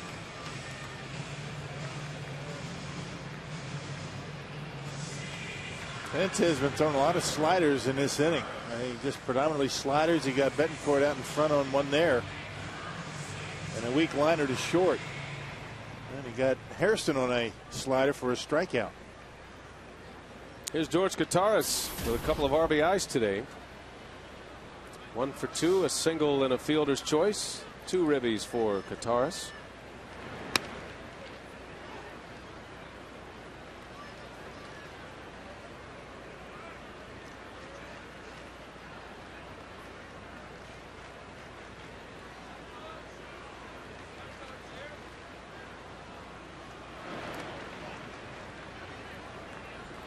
Inning started with a Ryan Braun home run, his second hit of the day, and Braun now hitting .333 for the season. Jose Reyes is 0 for 2 against Roy Halladay. His average down to .328.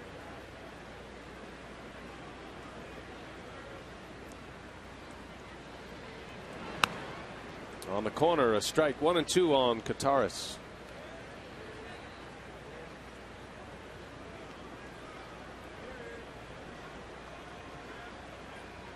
George had the first cycle in the National League this year. He's since been joined by Pablo Sandoval. There have been just 2. Did that in Houston. That was on September 3rd. Single, double, triple home run in that game for Kataris. He was 4 for 5.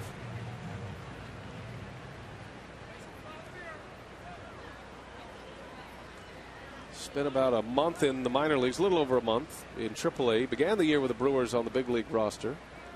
Went to AAA, and since he's come back, he's been a steady member of this roster, catching Randy Wolf every 5th day and doing a good job. Yeah, providing some offense when he's been able to get into the lineup, something that Will Nieves was not able to provide.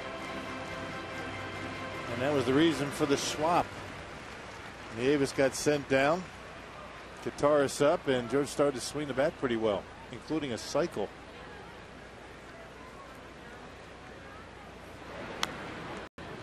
Kataris has been used on 10 occasions off the bench to pinch hit.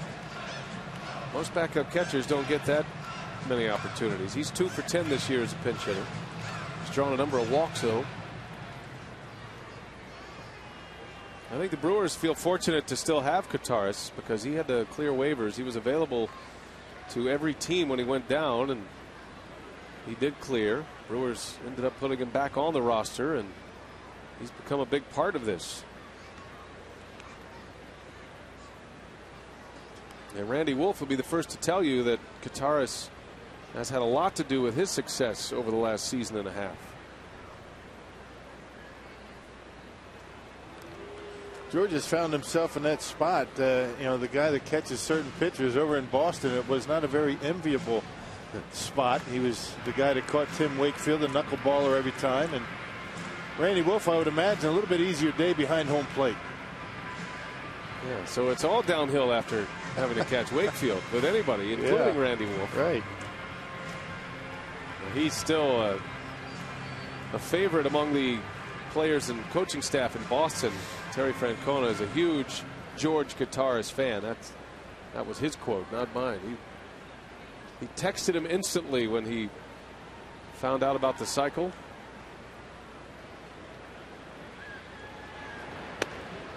I happened to be in Boston that weekend, and Terry Francona wanted to know all about it. What happened? I wasn't there, but he wanted to know all about George, how he's doing, and how he's playing. He's a big fan. Had a cycle. Should have had 3 homers, though. It was in Houston. That's a strike called on the outside corner. And the inning ends, but not before Ryan Braun adds to it. A home run for Braun, number 33 of the year. 8-1 Milwaukee.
From Milwaukee, and today's time of the game winner is Fisher's Tavern in Wisconsin Dells.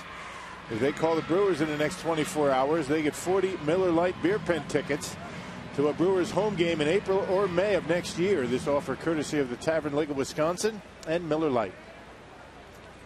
Chris Narveson, while the Brewers are doing some damage with the bats, and he's part of that. Narveson has pitched well. He's given up just one run. That was a leadoff home run to Emilio Bonifacio. First ball swinging, Donnie Murphy into deep right center field, and that one is up and out of here. So Murphy jumping on the first pitch. And the Marlins with their second run, both coming on solo homers. And the Marlins shortstop not messing around. A first pitch fastball from Narveson and put it up there in the Toyota territory. That ball was well hit. 2 hits off of Narveson today, both home runs. And a no doubter into the opposite field for the Marlins shortstop. Wow. Second home run of the year for Donnie Murphy. Here's Vinny Rottino. 8-2 Brewers. They've out-hit the Marlins 12-2. One of the other marks the Brewers are chasing this year, the most wins in franchise history. They have a chance at that. The Brewers have 93 wins. Starting play today, 93-65. And they need 3 wins in the next 4 games to set the all-time mark. Right now, the 79 Brewers and the 82 Brewers with the franchise records, 95 victories.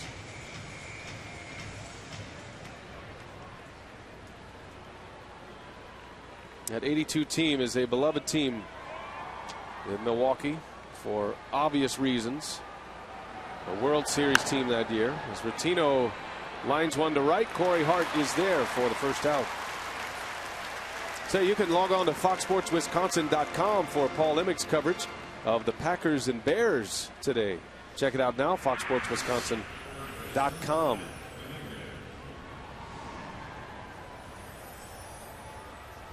Well, that 82 team has its place, and I think this 2011 club is certainly wedging their spot into franchise lore. You don't know how they're going to perform in the postseason, and that has a lot to do with how they're thought of. But from what we've seen so far in the regular season, they're certainly right up there with this 82 team. And they love the references and wearing the throwback uniforms of the 82 team, and you know, guys coming around. You know, Gorman and Gantner and Robin, when he comes around the ballpark, I don't want to ever have anybody forget about the 82 team, but they'd like to make their own mark in this town, and they are on their way to doing that. I thought it was interesting. Ryan Braun said in 08, his quote was that he thought that the Brewers of 08 felt the weight of the 82 team. It had been 26 years without a postseason appearance. It took the last day to get it done. It took some help by the Marlins, actually. They beat the Mets that allowed the Brewers to get in without a one-game play-in. And Ryan said this time around they don't feel that. They don't feel that in the clubhouse. You know, the guys who were here in 08, they've experienced the postseason, and they feel like they have a much better team than they did in 08 as well. That one's hit hard. Deep right field. Hart going back to over his head. Dominguez into second base with a double. 3 hard-hit balls in this inning against Chris Narveson. And Dominguez, just like Vinny Rottino, taking that baseball to the opposite field. All 3 baseballs have been hit hard by right-handed batters, taking them to the opposite field. So the Marlins hitters making some adjustments on Narveson. And Chris got a fastball up out over the plate and a pretty good swing. He got his double.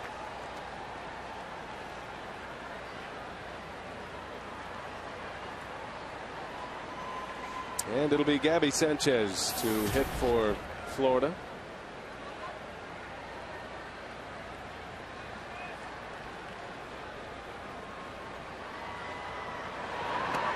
Starts him with a curveball for a strike.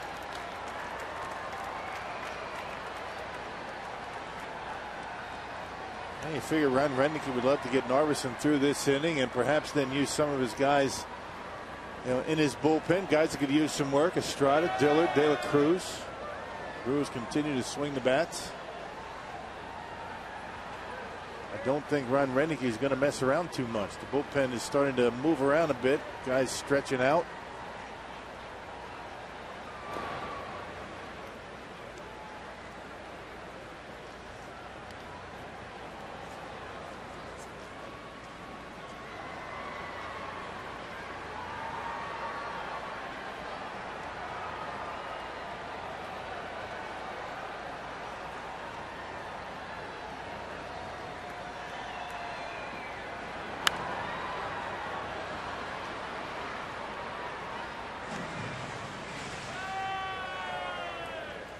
Well, the Brewers have certainly put their September back together after dropping 5 in a row. They lost 2 to the Cardinals on the road, and then the Phillies won the first 3 on the homestand. But since that time, since the Brewers dropped 5 in a row and things were getting tight, they've won 8 of 11.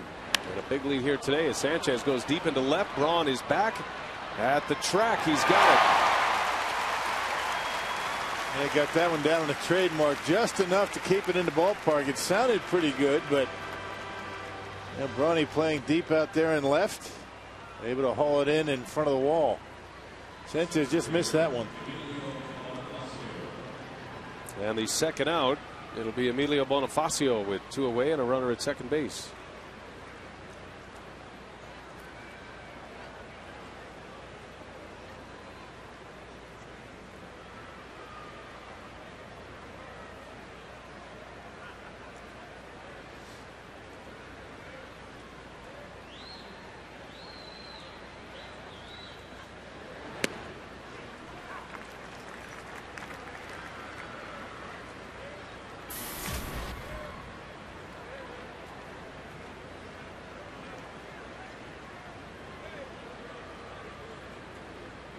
Bonifacio on base twice. He homered in the first. He walked his last time up, and Narveson misses with a fastball.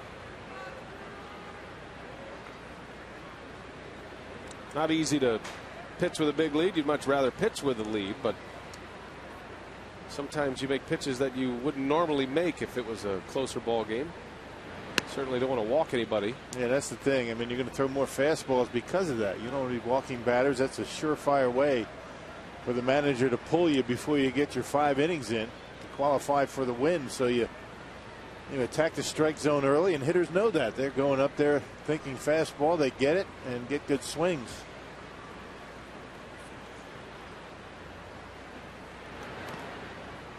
And it's 3-1 on Bonifacio. A win today for Narveson would be his 11th. Significant in that he is the 5th starter. The Brewers have 5 starting pitchers, all in double digits in victories this year. 5 started with 28 starts. That's not bad. Brewers have been very fortunate after Greinke came off the disabled list. Narveson spent 2 weeks on the DL, but that rotation has been pretty healthy this year. Knock on wood.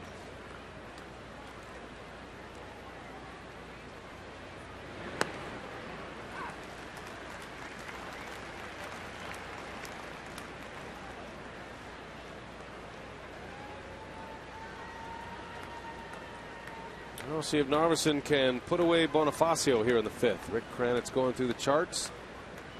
Brewer pitching coach. 3-2. Oh, look out.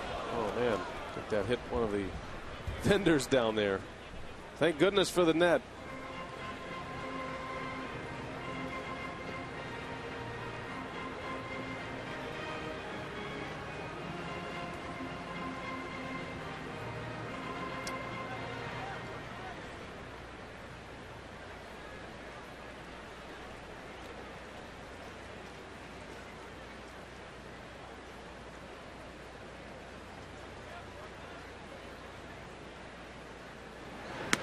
And there's a called strike 3, a fastball from Narveson. Inning over, he gives up a run, but still in the lead. You're watching the Brewers and the Marlins on Fox Sports Wisconsin, presented by Ski-Doo.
And this copyrighted telecast is presented by authority of the Milwaukee Brewers, may not be reproduced or retransmitted in any form, and the accounts and descriptions of this game may not be disseminated without express written consent of the Milwaukee Brewers.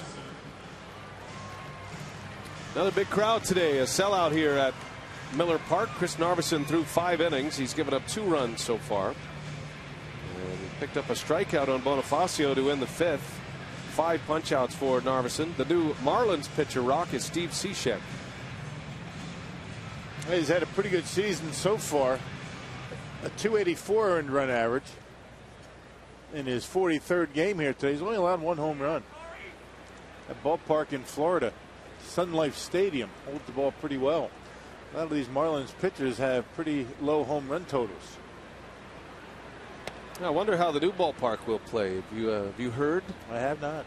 It's a retractable roof stadium. No, it's not going to be as humid in there. You know, they got the air conditioning. There's not going to be any wind flowing through that ballpark. It's going to be enclosed pretty much all the time, at least in the dead of summer. They say the humidity. Now there have been some studies, I guess, from some scientists that say it has no effect, the humidity, but you know, every ballpark that I've ever played in, when it's humid, ball just doesn't seem to travel as well. And it doesn't get much more humid than in Florida. So you cut that down a little bit. You eliminate the wind. Put on a little air condition. You would think that the ball is going to carry much better than it does in the ballpark that they're at now. I'm looking forward to the new stadium. The ballpark they've played in, not really a ballpark at all, actually. Sun Life Stadium. 19 years the Marlins have been there. They have 2 World Series there. Craig Counsell remembers that stadium, Sun Life Stadium, fondly because he remembers playing in a World Series with over 60,000 in attendance. What was it named then? Pro player? I want to say it was Joe Robbie back then. Joe Robbie? I think in '97, but I'm not sure. I think it was Joe Robbie, then pro player, right? Yeah. We went through this last night, but hey, humor me. I wish I knew. Counsell scored the winning run of the World Series for the Marlins in '97. Edgar Renteria drove him in.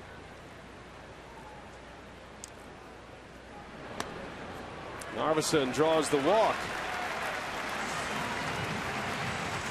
Hey, the Brewers pitcher is 1 for 2 today. A hit, an RBI, and now a walk.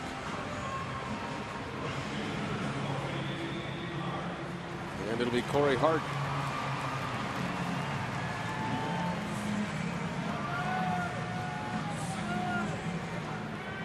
Matter of fact, Craig Counsell's brother-in-law is the visiting clubhouse manager with the Marlins. Also goes by the nickname Rock. Is that why he's got the best locker in the visiting clubhouse? Yes, that's exactly why. When we go there. And the full concierge service. So I'm sure everybody's looking forward to the new stadium. Marlins do not know which direction they are headed yet.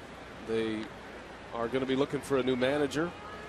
There's been a lot of names out there. Ozzie Guillen is the name that comes up most often. Jack McKeon will not manage the team next year. He's just trying to get the organization through this season, despite being the winningest Marlins manager. Good baseball man, though, huh?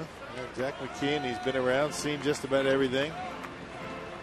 He's managed some pretty good teams, including that Cincinnati team that got to the postseason, last game of the season, last game at Miller Park, or I should say County Stadium. Jack McKeon was the manager for the Reds that day. Hard on the ground to short, glove by Murphy to second for one, and a double play, a nifty double play turned by the Marlins.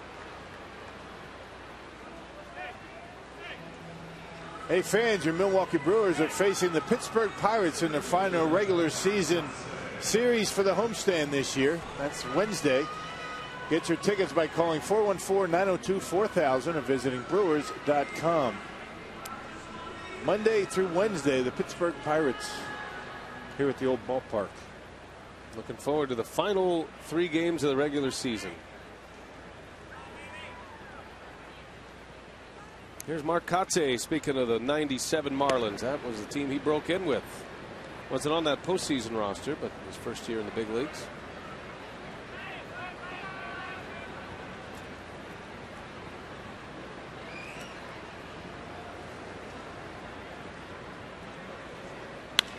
Kotsay on the ground to short. Murphy makes the play, and the inning is over. We go to the 6th inning at Miller Park. All Brewers so far 8-2.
Your high school football action with Fox Sports Prep Zone. Log on to foxsportswisconsin.com, click on the Prep Zone tab, and you can watch up to 4 high school football games all at one time, live each week. Log on this Friday, 7 p.m. to watch this week's featured games. Watertown, Beaver Dam, West Allis Central, and Brookfield Central. Wapaka and Fox Valley Lutheran, and Edgar versus Stratford. Nigel Morgan into the game in left field. So Braun is out, and Morgan greeting his T-Plush Nation out there.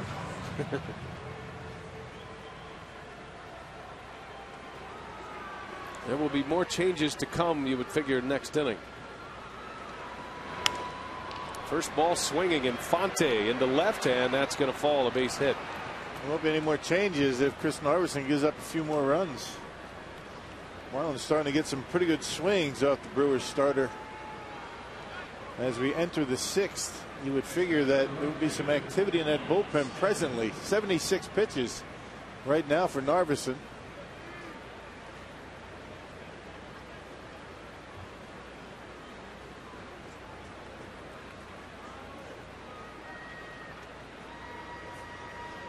Mike Stanton now for the Marlins with a runner at first. Well, the Red Sox are down to their last 2 outs. The Yankees have a 6-2 lead. That is going to be a major league stay tuned situation as Tampa Bay will host the Yankees next. And Boston is headed to Baltimore to finish the year. Well, they've got another game. That's right, a doubleheader today. Red Sox Yanks. Yeah, they've got John Lackey is up tonight for Boston. A.J. Burnett pitched very well for the Yankees today. Might have pitched his way into the postseason rotation. Lackey hoping to do the same for the Red Sox. Yeah, Tampa Bay wins, and Boston loses the doubleheader. It's all tied up in that wild card race. Amazing. Cardinals losing to the Cubs in the 7th, 2-1, and Atlanta getting shut out, by the Nationals 3-0 in the 8th. How about the Nationals having a big say in the postseason? Washington is hot. They swept the Phillies in a 4-game series, trying to win a series against the Atlanta Braves. Betancourt backs up, shovels it over to second for 1, and Weeks throws it off the dugout. And no chance for the double play once Betancourt started to backpedal on that ground ball. Ricky Weeks making a token throw over there, but nowhere close. If he charges it, talking about Betancourt, if he charges it and tries to get it on the short hop or on the first hop, they have a chance for the double play. But once it took that second hop, no way.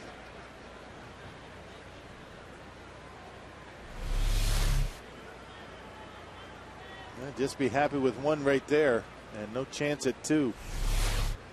So 1 gone, runner at first for Lopez, and a strike. See the hop you're talking about. And right there, if he charges it, they might have a chance for a double play. They decided to take the sure route at second base.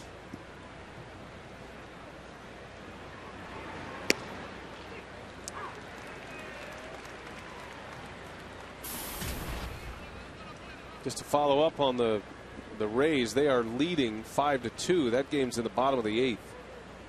Tampa Bay's pitching is in place, and they're pitching well just about every day.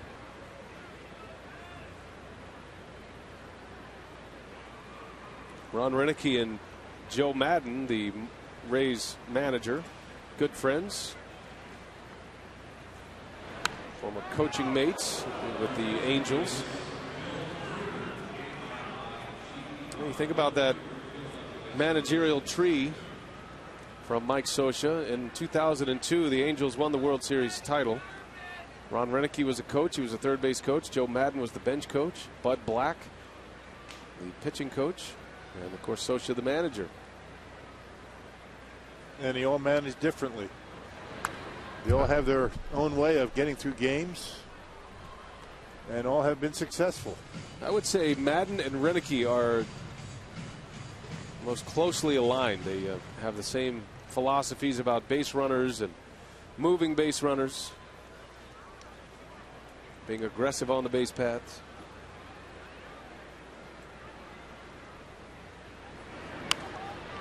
In the air to left field, Nigel Morgan right there. And there's out number 2. And follow the Brewers with the MLB.com at-bat 11 app for your iPhone, iPad, Android, or BlackBerry. Get live audio, pitch-by-pitch tracking, video highlights, and more. Text at-bat to 31826 or visit Brewers.com. Have you mastered the at-bat app on your iPad, Rock? I pretty much have, but I thought you were going to say that I mastered my iPad. I have not. No. Still working on it. There's no chance I'm never going to master that. But that at-bat app is pretty cool. It's great. It's a bold step for you to go into the iPad world. Yeah. all the apps. It's great. Yep, saves me a lot of room. I waste an awful lot of time throughout the day. Yes, you do. I can attest for that.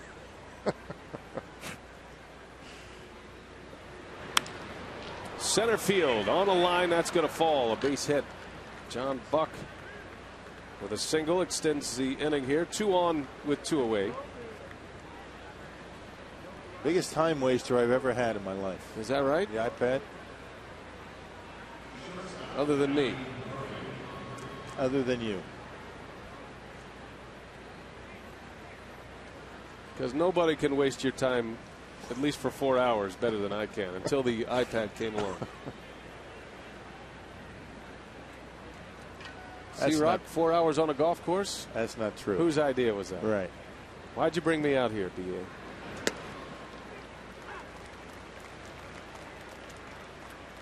He's probably checking out a game right now.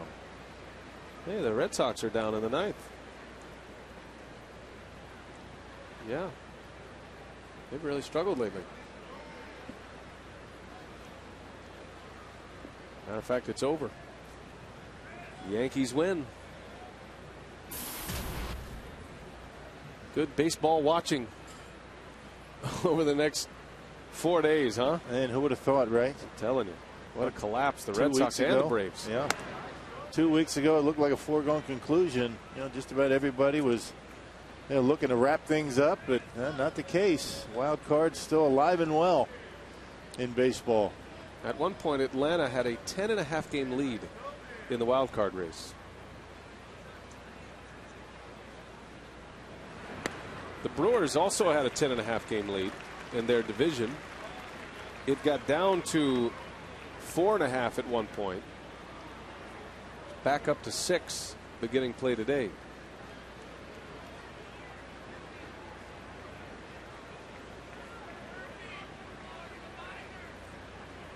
Narveson trying to battle his way through 6 innings. His pitch count at 90. It's in good shape. Broken bat. Betancourt will go to second, and that's that. Narveson gets through it. Pitching well. It's 8-2 Brewers.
You to please play responsibly. By AirTran, go, there's nothing stopping you. By the Miller Lite Vortex bottle, taste greatness. And by Ski-Doo, the annual clearance event is going on now. Another sellout at Miller Park. Chris Narveson through 6 innings. He's given up just 2 runs. And in line for his 11th win of the year if the Brewers can finish this one off. Narveson looks poised to head back out for the 7th inning. And why not? Here's Nigel Morgan. He'll lead off. He came into the game for Braun. We saw Ron Renicky in a discussion with Prince Fielder prior to the last inning. They were staring up at the scoreboard, and I was trying to figure out what they were doing, but now I realize they were looking at the batting order up there. And Fielder obviously wants to hit. He talked his way into this game, or at least to continue in this game, because he'll bat next. John Baker is the new catcher for Florida, replacing John Buck.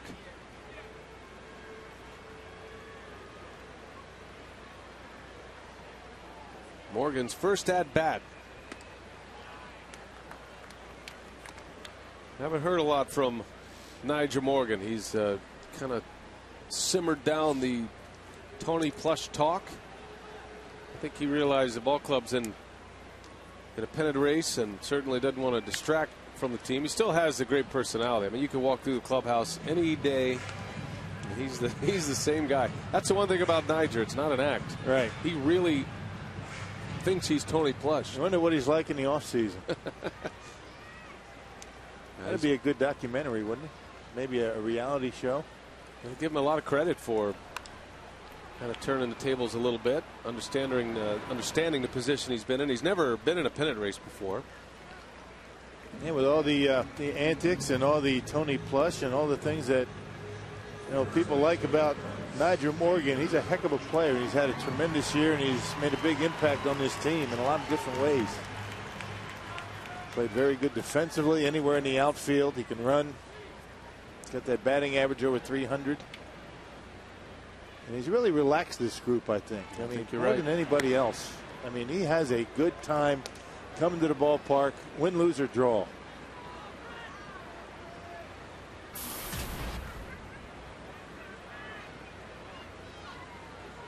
Fielder is 1 for 2 with a walk today.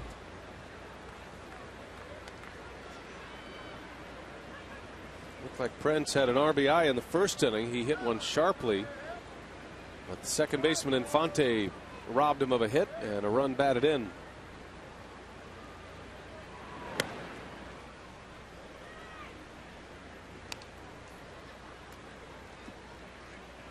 Most likely it'll be his last at bat of the day. Fielder. Ricky Weeks to follow. Cishek 2-1. Fielder late and goes to 2-2. And talking to Braun before today's game, he said his biggest challenge is to figure out a way to convince Prince Fielder to take a day off. Imagine that, a manager having a tough time to get a guy to sit down for a day. Prince will have nothing of it. Remember, after the Brewers clinch, he said, "You clinch, I'm going to take the day off," right? That was what he said. That was his rule. He changed his mind. As Fielder is hit by a pitch, or was he? Maybe not. Must have been the sound of Baker's mitt behind the plate. I thought it got Fielder. He was waiting for the pain. He made it sound like it hit him. Got the umpire, didn't it? Yeah, no, it got a piece of the glove and kind of threaded the needle. And everybody okay down there? Missed everyone.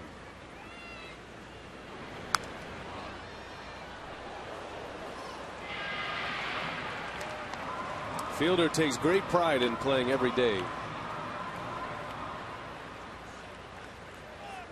And you can understand why when he was drafted. The discussion about Fielder was that with his body type, didn't know if he was going to be able to hold up. Could he play every day without getting injured? And it fueled him to not just play every day, but play just about every inning of every day. And he plays hard. I mean, there's no really, pulling up at second base, or, he'll dive for a baseball in foul territory. He just seems like a guy that the harder he plays, the better he likes it. Only player in the major leagues to start all of his team's games at this point of the year as he strikes out, and 2 gone in the 6th. Hey, fans interested in registering for the right to purchase tickets to potential individual 2011 postseason games held here at Miller Park, and go to Brewers.com and look for the link to postseason single game ticketing opportunity. Remember, inventory is expected to be very limited, and only on a small number of fans will be selected to purchase tickets through this opportunity. So go to Brewers.com right now. Ricky Weeks with 2 away. He's 3 for 3 today. Weeks raised his batting average to .273 with his 3 hits. That's hard to do this late in the season. Put 5 points on his batting average today. You see his day at the plate presented by Wendy's.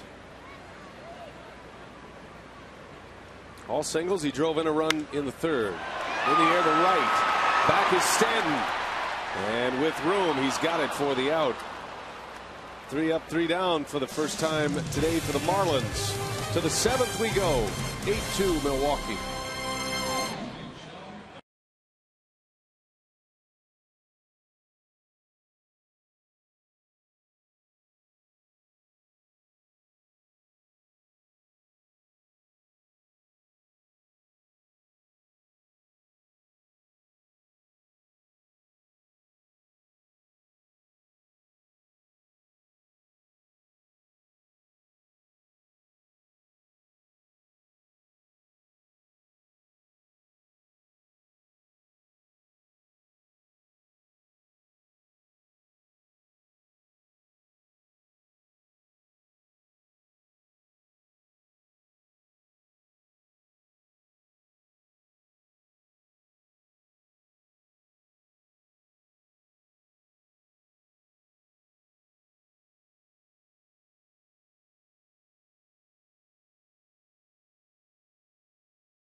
Got the roof closed up, playing some baseball here. 8-2, the Brewers lead the Florida Marlins. Narveson pitching well. Got some changes here for Milwaukee as Ron Renicky has gone to work maneuvering a little bit. He's got Kotsay now at first base. Fielder is out. And that moves Jerry Hairston out to center field where Kotsay was. Replacing Hairston over at third base is Josh Wilson. There's Josh Wilson. And Josh Wilson will now be the cleanup hitter for the Brewers. That might be a first for him.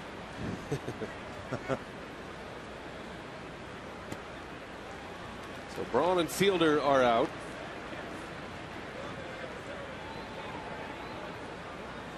Chris Narveson trying to get through 7 innings of work. He's given up 5 hits. Both of the runs have come via the home run ball. Solo homer by Bonifacio in the 1st, and Donnie Murphy with a home run in the 5th.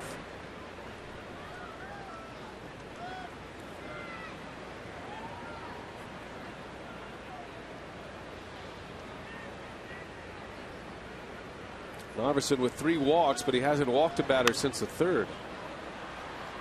To go along with 5 strikeouts. The Nationals have shut out the Braves. That one is final. 3-0 Washington. A combined shutout. Leaves 4 pitchers in that game. Atlanta continues to tumble. And the Cardinals have tied it up against the Cubs 2-2. How about that? Top 8. That wild card race in the National League, if the Cardinals win, could go to 1 game. Kind of feels like we're set up for a one-game play-in game. Wouldn't that be great? In both leagues. Had them in back-to-back years. A couple of years ago, not last year, but the year prior to that. And some of the best games you'll ever see. I mean, there's great drama. As a matter of fact, they've been so good. There's discussion about adding to the postseason schedule and adding 1 more round, and the 2 wild card teams would play in a 1-game playoff. There you go. Or play in, basically. Which I think is a fair deal because it gives the division winner it gives them an advantage. You know, you play an entire season and you win your division. You should have an advantage. And that's what would happen if you had if you had 3 division winners and then 2 wild card teams, and the 2 wild card teams would have to play in as Narveson issues a walk to Vinny Rottino and a man on to start the 7th. Yeah, the only advantage you have winning a division, and it's only 2 of the 3, they get home field advantage, at least first round. But there will be 1 division winner in each league that will not start at home, and that'll never change.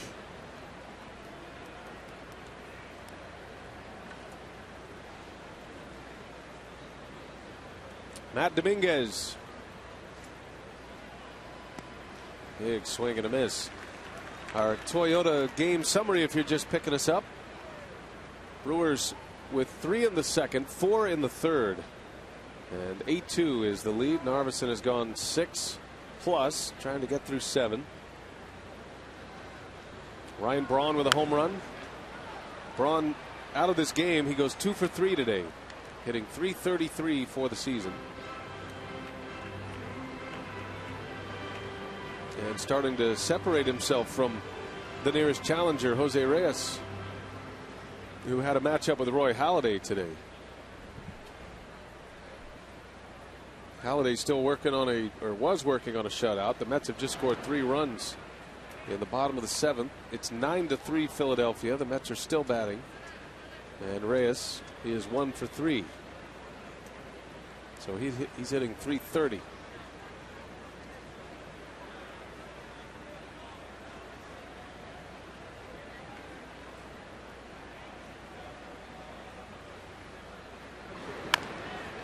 Big bouncer. Betancourt takes the big hop, throw to second for the out there. That's a nice play right there by Uni. Wow. He wanted to be able to get the lead runner. I don't think he would have been able to get him if he laid back on the hop like he did last inning. Watch him charge it this time and get the hop before he gets to the ground, and a nice underarm flipped over there to Ricky.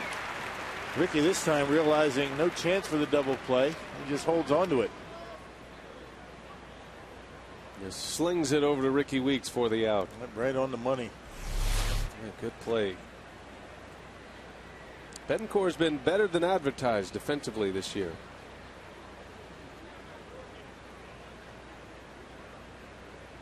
One gone. The batter Logan Morrison coming off the bench.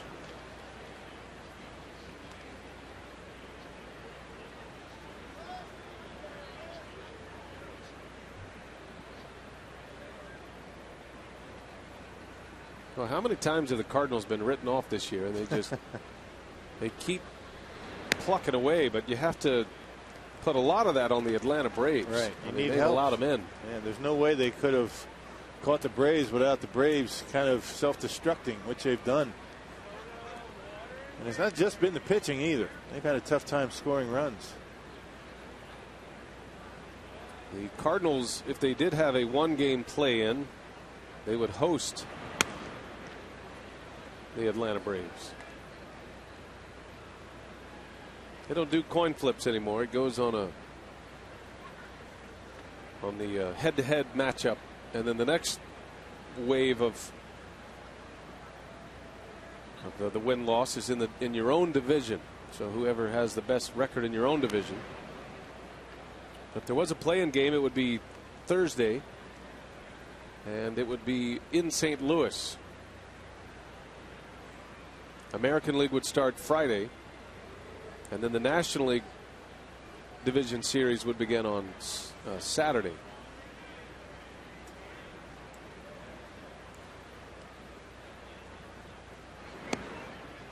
As Morrison draws the walk, so Narveson with his 2nd walk in the inning, perhaps running up against the end here.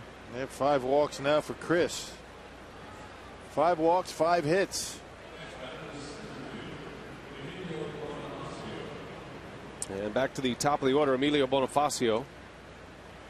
I see Katse out to have a word with Narveson. It looks like that's going to do it for Narveson. He did a good job. You know, he's been bounced around between the bullpen and the rotation, but he's got a chance to win his 11th game of the year. And we'll have a double switch here in the 7th. Crowd's going to give him a nice hand on his way out. He's had a terrific season as the 5th starter. And a chance to go 11-8 if the Brewers finish this one off. 8-2 Milwaukee. Cameron Lowe will be the new pitcher. And Ron Renicky is going to make the change. So Narveson is coming out. We'll set up Lowe when we come back.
Two runs, still a couple of base runners, his responsibility. We got a nice ovation on his way out, a well-deserved ovation. From now on, he'll be pitching out of the bullpen most likely, and that's where he'll be in the postseason. And it's going to be Cameron Lowe to try to clean it up and finish Narveson's day with just 2 runs. Yeah, first appearance since Wednesday at the Cubs. Gave up a run in an inning of work. His last 20 appearances have been very good. A 1.16 earned run average in that stretch. Looking to put an end to this 7th inning for Narveson. Craig Counsell comes in on the double switch to play second base.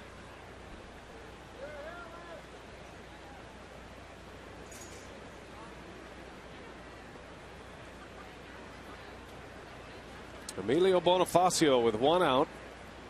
2 Marlins aboard. Bonifacio takes a strike. Tough guy to double up here, Bonifacio. 2 runners still his responsibility. Narveson with 6 1/3. And the only 2 runs on solo home runs. Bonifacio got him as a right-handed batter in the 1st inning. A leadoff home run for the Marlins today. And there's a base hit. He broke his bat, but a base hit, and the bases are loaded.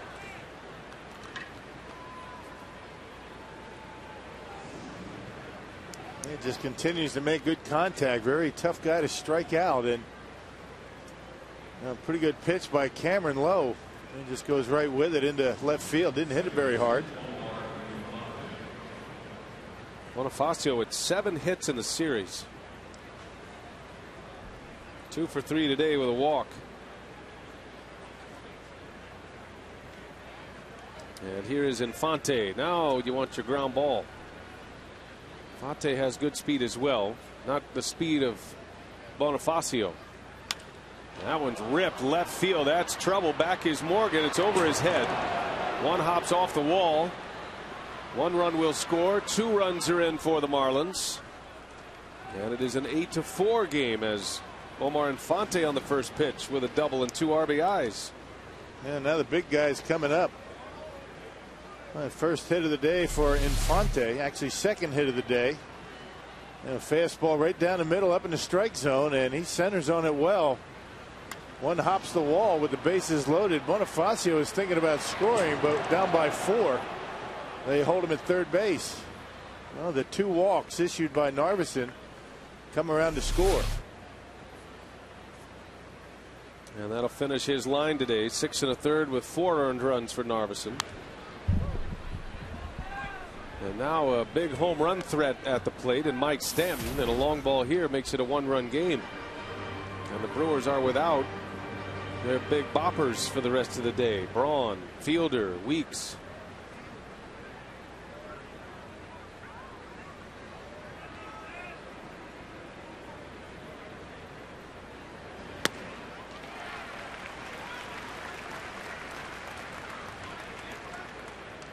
And nice breaking ball right there by Cameron Lowe. That's been a big pitch for him in his last dozen or so outings. That curveball, the slider.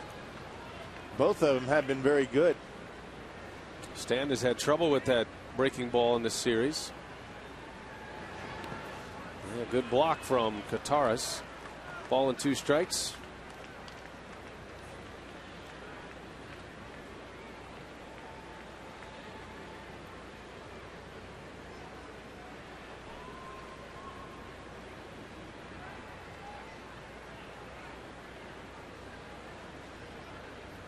Still just 1 out.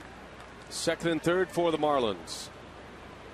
And Stanton lays off. 2-2 the count.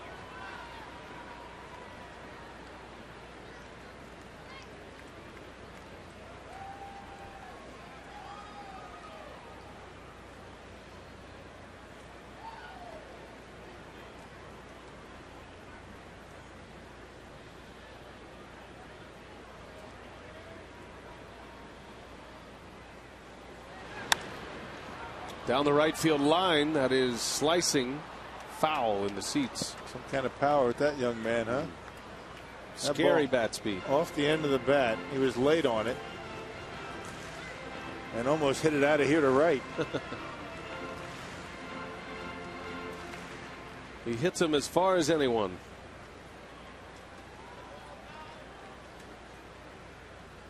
Lowe would love to pick up a K here. 2nd and 3rd, 1 away.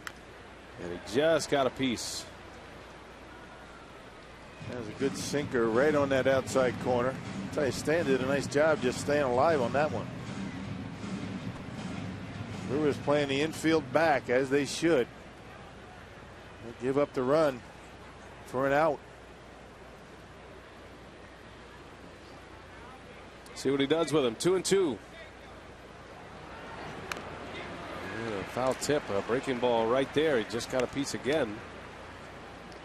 Well, Brewers trying to stay ahead of the Arizona Diamondbacks. Diamondbacks with an early lead on Lincecum and the Giants today, 2-0. 2 in the first today, 6 in the first yesterday for Arizona. What's going on with that Giants pitching staff? Yep. They were officially eliminated yesterday from the wild card race. The world champs will not have the chance to defend their crown this season.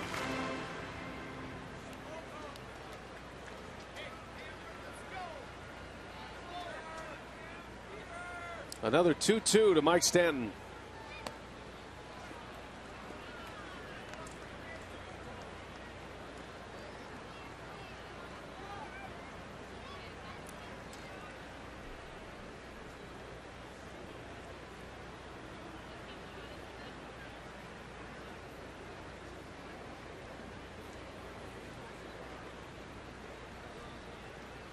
And the full count from Lowe, a long look. And he got him. Perfect spot. And a good slider. Wow. He gave him everything he had. And the fastball, the curveball, and finally on a 3-2 count, the slider. And it would have been a called strike anyway, I think. Good pitch by Cameron Lowe. He needed that one. Right on the corner. And a strikeout for out number 2. And now Lowe a chance to get out of it here, facing Jose Lopez. Well, that didn't miss by much. The Cardinals have taken the lead. They got a run in the bottom of the 8th, and they lead 3-2 over the Cubs. So what a swing there in St. Louis. Certainly they saw the Braves score go final on the out-of-town scoreboard. And then the Cardinals came back. They tied it in the 7th, now have the lead in the 8th. Some wild games in that series, huh?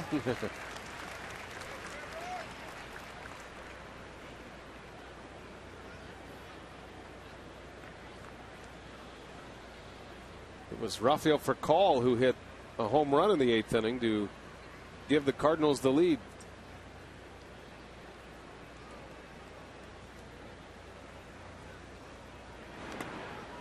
Another block by Kataris. Well done. Saving a couple runs here in this inning. Yeah, blocked a breaking pitch, and that time blocked the fastball. That's the toughest of all the pitches to block. It's coming in hard, about 92 miles an hour. You don't expect it in the dirt. You know, breaking pitches you expect to a lot of the times be down in the dirt, down in the zone. That's where you want them, not the fastball. It's one of those plays where every other position player in the field says, man, I'm glad I'm not catching. 3 balls and a strike.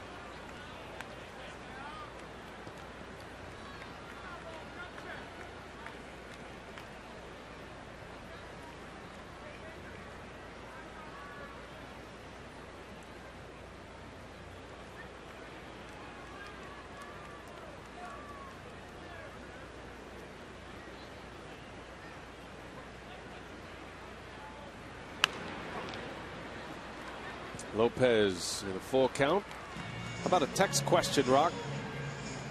Ho-Chunk Gaming. And it's Nick and Brown Deer. Will the Brewers carry one less pitcher than normal in the postseason to use Narveson in relief? They'll carry an 11-man staff. Right. Four-man rotation, and then Narveson will be in the bullpen. So the answer is yes. For the most part, the Brewers carrying 12 pitchers this year. At one point, they had 13 on the roster. But you only need 4 starters in the first round of a best-of-5 series. 11 pitchers, 14 position players. That's a pretty well balanced roster for the postseason.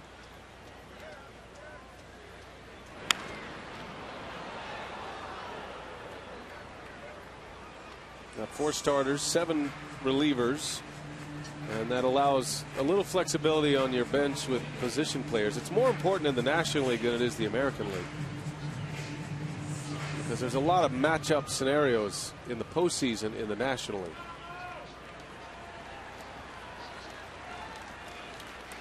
Full count. Lowe trying to get through it. 2 runs are in for the Marlins. It's 8-4. And Lopez hanging tough. And another sellout today here at Miller Park. The 35th sellout of the season. 43,347. A packed house to capacity as usual. What would the crowd be if we didn't have a roof here? It's pouring outside. You'd probably never take know the it. 4 off. Right. In the air to left. This should do it. Morgan coming in.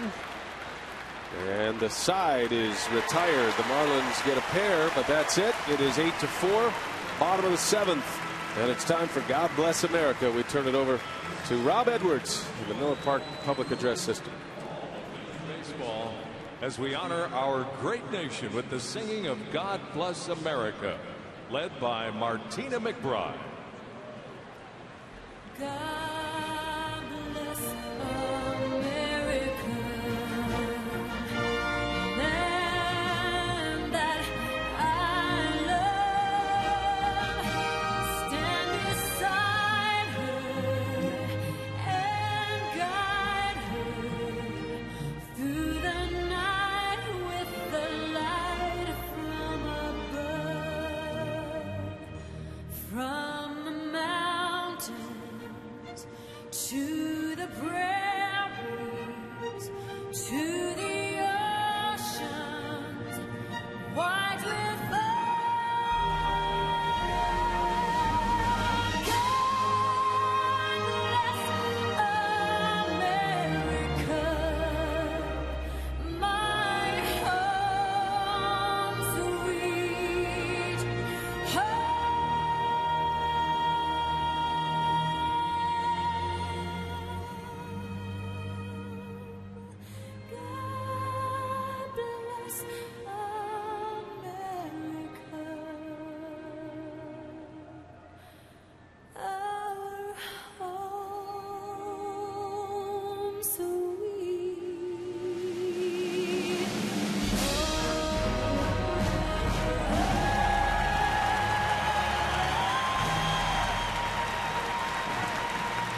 A 4-run cushion right now. And Davey, as we get ready for Brewers Live postgame, we notice the Brewers have not lost their edge at all since clinching the division on Friday night, going for a sweep here today. Well, that's right. And, and that's a good thing because they certainly have something to play for as far as home field advantage. The one thing it's tough to do in this game is to turn it off and then try to turn it back on. We saw that with Philadelphia, after they clinched, what did they lose? 8 in a row, and now they're trying to get it back going. But, that's what the Brewers have kept, that competitive edge, and that's what it's all about. A lot of guys getting a chance to play in this one today. We'll have it all covered for you coming up after the ball game. Also track those division races. Lots going on in the wild card chases in both leagues, and we'll track the Diamondbacks score as well with the Giants. Brian? All right, Craig, Davey, thank you. And looking forward to Brewers Live postgame today as Chris Hatcher is on to pitch. He is the 5th pitcher for the Marlins today. The starter, Ricky Nolasco, lasted 2+. And he absorbed all but one of the runs today. 6 runs earned, 7 runs total, 6 earned for Nolasco. Here's Jerry Hairston to lead off. 8-4 Milwaukee, trying to sweep the season series from the Florida Marlins. Trying to go a perfect 7-0 against Florida. Well, Troy Hawkins getting ready for the 8th. Got the Pirates coming to town tomorrow. The final 3 games as Hairston goes back up the middle. And another 2-hit game for Jerry Hairston. Yeah, swinging it well.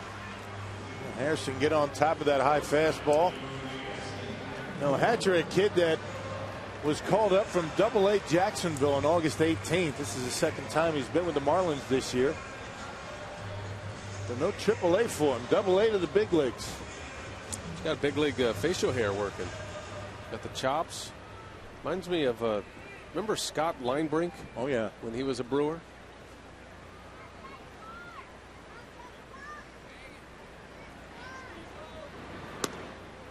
Betancourt takes a ball. Got a little Vukovic in him, huh? Oh yeah, Vuki. A little bit too clean shaven for Vuki though.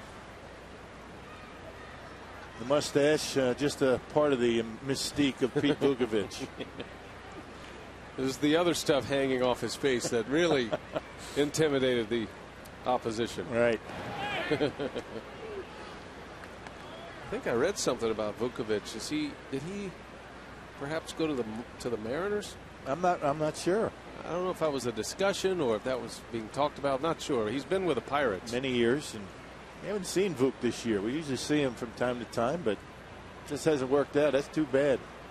He's a hoot to sit down and have dinner with. Speaking of the '82 Brewers,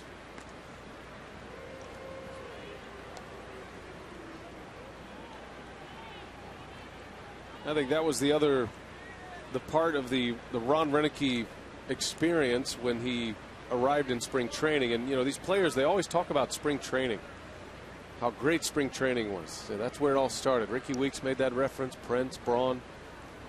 Renicky embraced the former Brewers as Betancourt grounds out. Hairston was on the move, so he'll end up at second base. Betancourt is retired.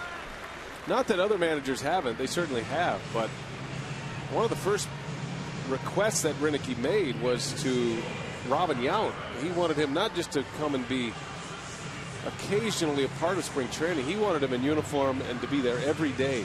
And he was. And to make an impact on some of these players. He didn't really give him any instructions. He just said, look, however you think you can make an impact, then do it. And Robin was there, and Robin appreciated that, and at least that's what he told us. And right off the bat, Robin Yount was a fan of the new manager. It didn't take long for everybody to be a fan of Ron Renicky. The way he handled things, the coaching staff loved him, allowed them to do their thing. And the Brewers invited Gorman Thomas to come down to spring training for a couple of weeks. Jim Gantner. Yeah, Jim Gantner still shows up just about every day in uniform and hits fungos and is around the batting cage.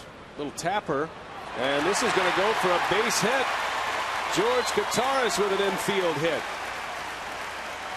His second hit of the ball game. He's 2 for 4 with a couple of RBIs. Everybody needs those, particularly a backup catcher. Get a couple of hits. George has been on 3 times a fielder's choice in the 3rd inning. He's driven in a couple of runs and he scored a run. And he saved a couple of runs in the top of this inning. With a couple of good blocks. He's thrown out a base runner, so certainly making his impact known. Good day for George.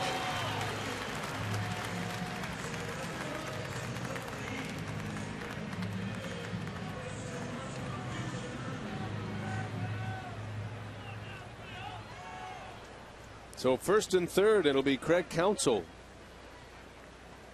His first plate appearance of the game, came in on a double switch.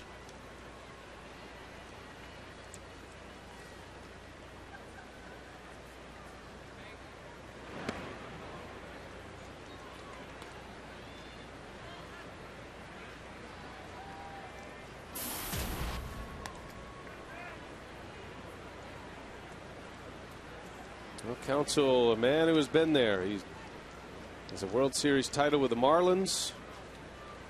Was on that World Series winning team with the Diamondbacks. But he said it's a thrill to be able to go back to the postseason with the Brewers, the team he grew up rooting for. His father was a Brewers employee when he was a kid. Meant a lot to him, clinching that division a couple of days ago, and Cal doesn't say a whole lot, and he kind of he keeps his emotions to himself. You can tell that it meant a lot to him to win a division title here. Who knows how much longer his career is going to go, and he says he loves it here in Milwaukee, and that's why he came back to win a division, win a World Series.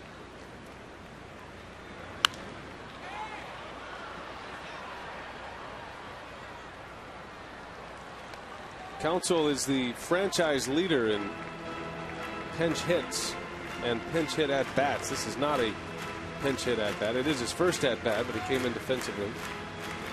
Born in South Bend, Indiana, went to college at Notre Dame, but he grew up in Whitefish Bay, a Milwaukee suburb.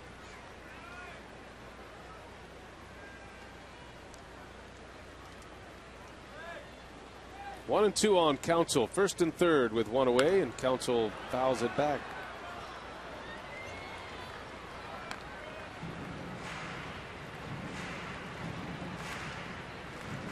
Valuable to have guys like this. And Ron Renicky would know because he was a guy like this. That's how his big league career went. He didn't have the kind of career that Counsell has had, but he was a role player, a bench player.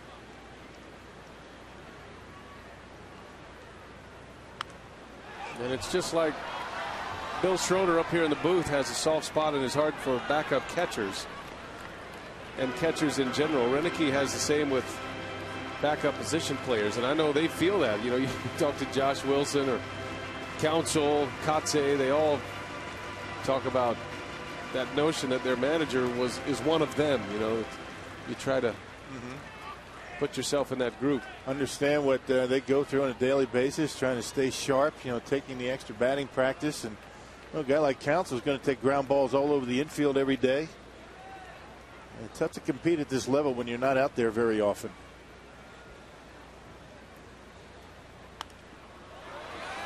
Popped it up, and that'll be in the seats. There was a funny scene at Wrigley Field in Chicago. The dugouts are so small at Wrigley Field, about half the size of what you'd see here at Miller Park. And Mark Kotze, the dividing line of the dugout, the tunnel that goes in, is exactly at the halfway point. So he put a piece of tape out and he said the B squad only. None of the starters could go over there on that side of the dugout. Starters were filtering over into their turf. That's right. Don't have enough as it is, right? If I want to say the new helmet rack was the dividing line in that Wrigley Field dugout. Foul tip in and out of the mid of Baker.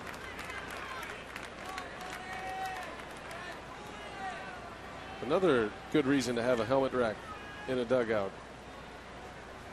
And keep the extra guys away from the regulars. It was Kotze's idea, and he made it clear that that was a divided dugout.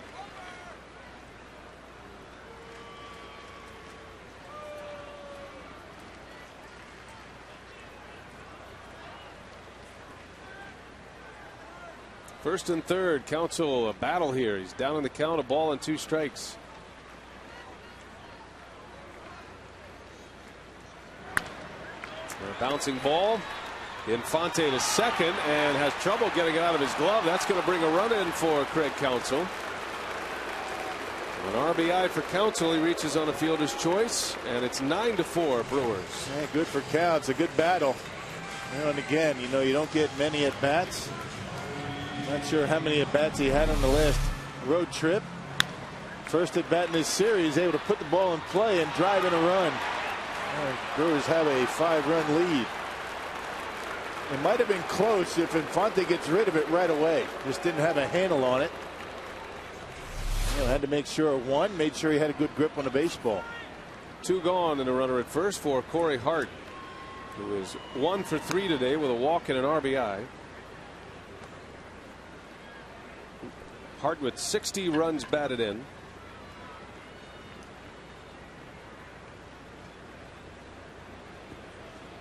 He can point to a lot of significant moments for the Brewers to help them obtain this division title, but Hart moving into the leadoff spot certainly had a great deal to do with the success of the Brewers in that great run through the month of August. Started in late July, actually. Everything fell into place. I mean, it may not have been a coincidence. I don't think so. Corey Hart in the leadoff spot and K-Rod added to the bullpen. That didn't hurt. 0-2 to Hart.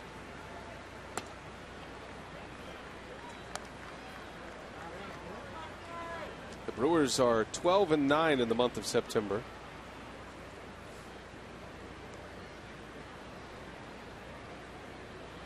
But it was late July and August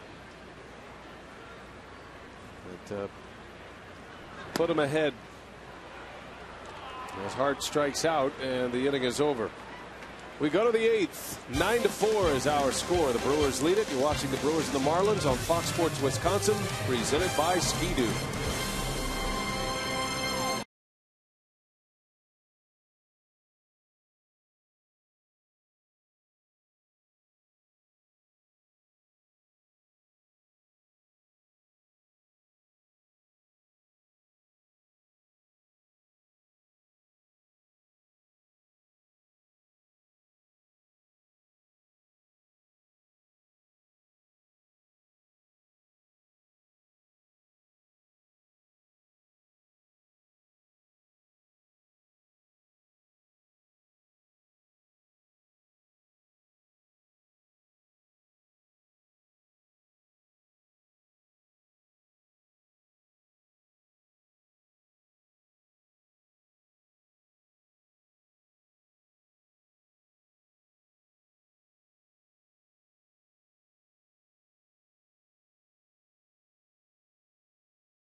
And our series beginning, the final 3-game series of the season, of the regular season.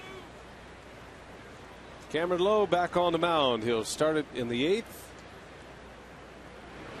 He finished off the 7th inning. Narveson in line for the win. 6 1/3 today for Narveson. 4 earned runs. But the Brewers have pounded out 9 runs on 14 hits today. Offense intact. As John Baker bats for the first time. Oh, Betancourt, look at this play. Can he finish it off? You bet. Wow. How about it? Uni B with a spectacular play here in the 8th inning. Boy, some kind of throwing arm for Betancourt. His throwing arm has improved. I think it all started about mid-August. I mean, his throwing arm, not only has it had good life to it, I mean, good velocity on his throws, but right on the money. A one hopper by design. He didn't want to get too much air under this baseball. It might not have been able to get him, so you give the first baseman a good long hop, and other times you see that on AstroTurf, but Betancourt with a heck of a play. First out in the inning. So Betancourt with a beautiful play for out number 1. Robbing John Baker of a base hit. Now Donnie Murphy.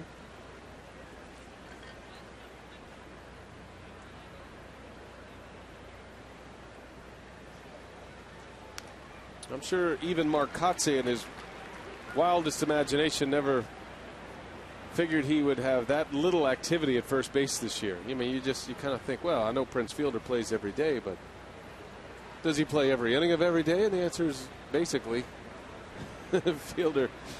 He's not very comfortable in that spot. He doesn't sit well. Yeah, a lot of superstars, when they get taken out of a ball game, they go up into the clubhouse, watch some football, and keep an eye on the game. But Prince sticks around just like the bench players do for him when it's a close game and he's out there. And that's a true sign of a leader. Yeah, good point. And not just in the dugout, but on the top step of the dugout. Murphy to left, and that's going to fall a base hit. Morgan cuts it off. Murphy is into second with a double. He's had a couple of hits today. Well, our Miller Lite, what's on tap? The Pirates in town tomorrow. 6:30 airtime. All 3 games. We finish the season on Fox Sports Wisconsin. Wednesday is our final broadcast of the year on Fox Sports Wisconsin as far as a game broadcast. We'll have some postseason coverage for you.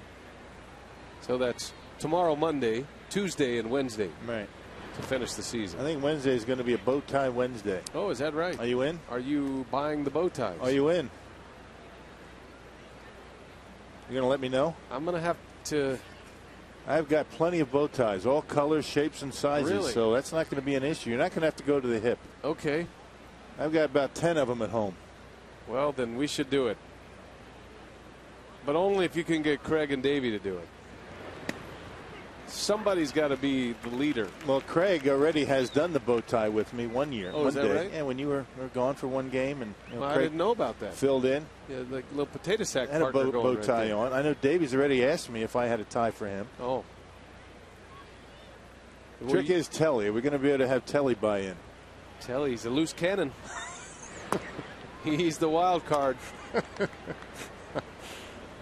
Especially after his clinching postseason performance in the clubhouse. The star of the postgame show, Telly Hughes. Yeah. I saw him yesterday, and he said he finally got all the champagne out of his eyes. That's the one I want. Can you make that happen? I can't make that happen. I don't cheese have bow tie? I don't have. Yeah, well, I don't have that, and I don't have the pre-tied tie. Is that a cheese tie? I can't tell. It's got to be. Yeah. His brother just whacked him in the face. Got the regular tie on the left. That's what brothers do, right? They sit around, they get bored, they just start punching each other. Right. So my brother and I still do. And we're in the 50s. That's right. It's all fun and games till somebody gets hurt.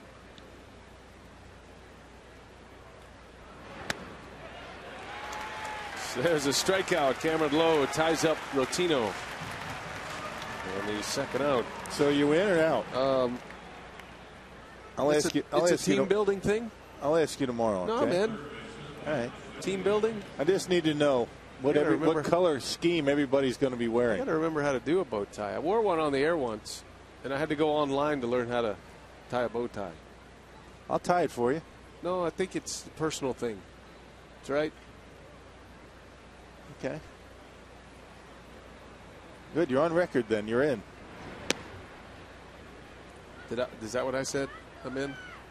All right, I'm in. Or are you in only if you remember how to tie Are it? the cue balls wearing bow ties in the truck?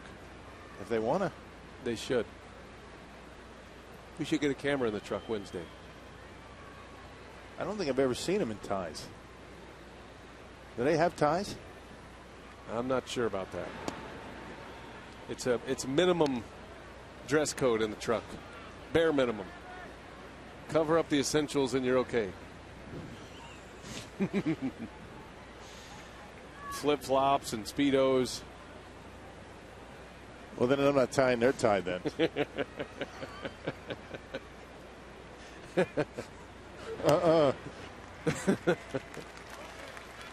Yeah. Yep, bow tie Wednesday. All right. Last regular season game of the year. You're pushing it. See, you're the only one who looks good in a bow tie, though. Certain guys can't, it doesn't work. Everybody can pull it off. Not true. It's not true. Just have to have the right tie.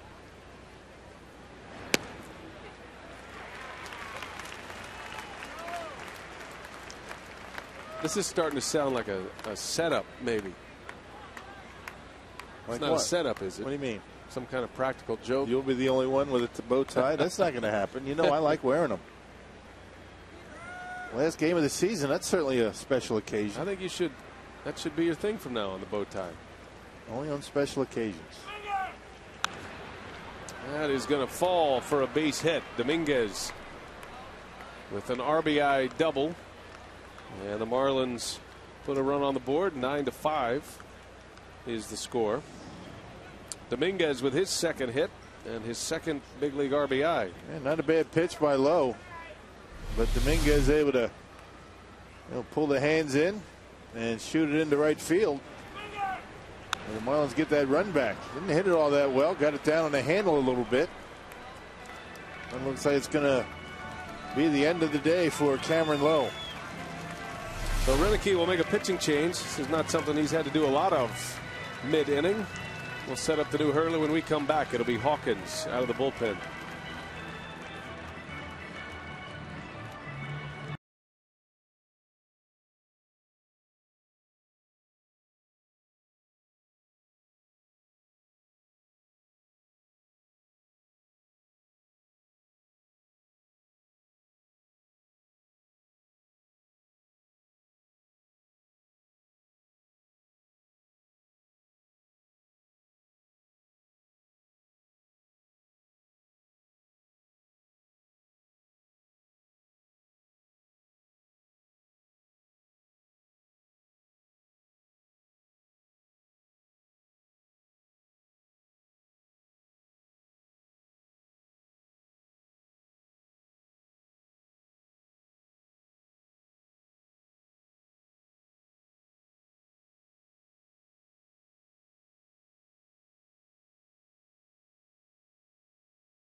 We've got some work to do yet, but this is we reached our first goal, and this is the first step in doing it. I didn't think it was a home run. You know, I mean, he hit it off the scoreboard, Rick. Yeah, I know he did, but I'm one of those guys that when we give up a fly ball, I'm going like, oh, I don't think that's out. You know, so I'm hoping the ball.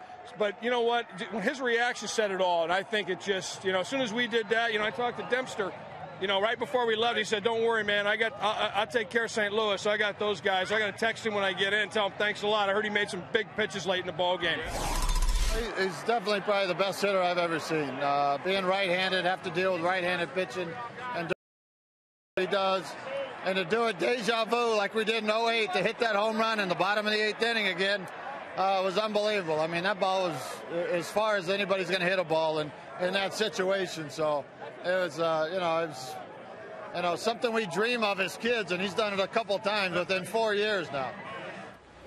Some of the reaction from the coaching staff here after the clincher on Friday. Dale Swaim, Rick Kranitz, manager Ron Renicky.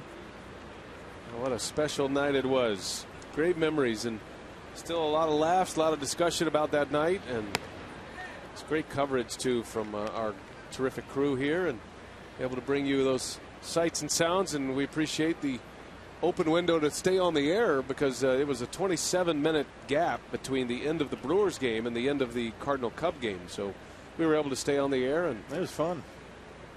Bring everybody in. Enjoy the moment. LaTroy Hawkins trying to get through this 8th inning.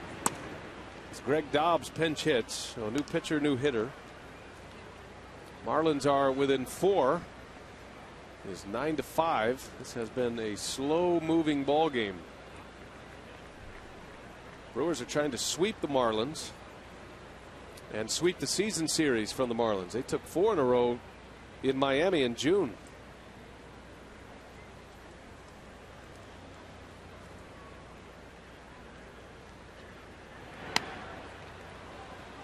Cardinals have won today. They beat the Cubs, a comeback win for St. Louis. Rafael Furcal with an 8th inning go-ahead home run for St. Louis.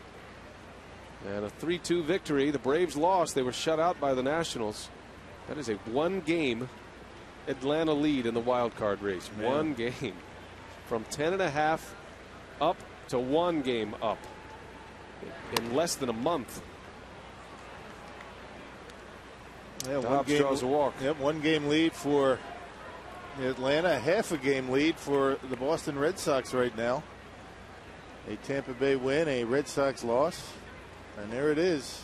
It's just a 2-horse race. San Francisco on down. They've all been eliminated officially. So the Braves and the Cardinals. Don't look now, but the tying run on deck. Top of the order coming up. Here's Bonifacio, first and second.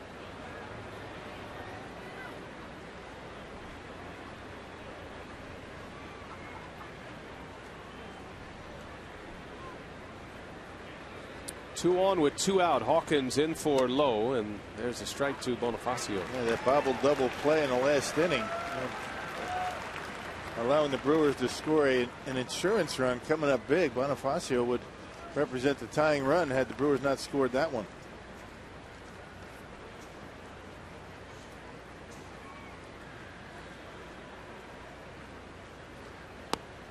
Oh, and 2 the count.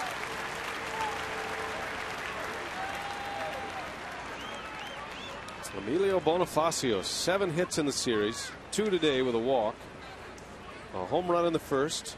He's hit 2 homers in this series. Began this series with 3 home runs on the season. He's hit 2 in the last 2 days. 0-2 pitch and a swing and a miss. Hawkins strikes him out. Inning over. Marlins get a run, 9-5 from Milwaukee.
Series on Fox Sports Wisconsin is presented by Ski-Doo. To the bottom of the 8th at Miller Park, the National League Central Division champion Brewers. First time they've been able to say that. And the first time in a generation they've been able to claim a division title. It was the American League East back in '82, and the Brewers fans enjoying every minute of it.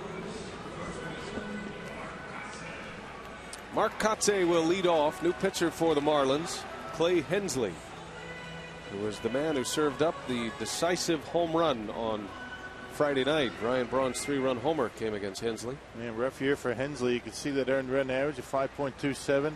37th appearance. Giving up 9 home runs this year. 6th pitcher for Jack McKeon.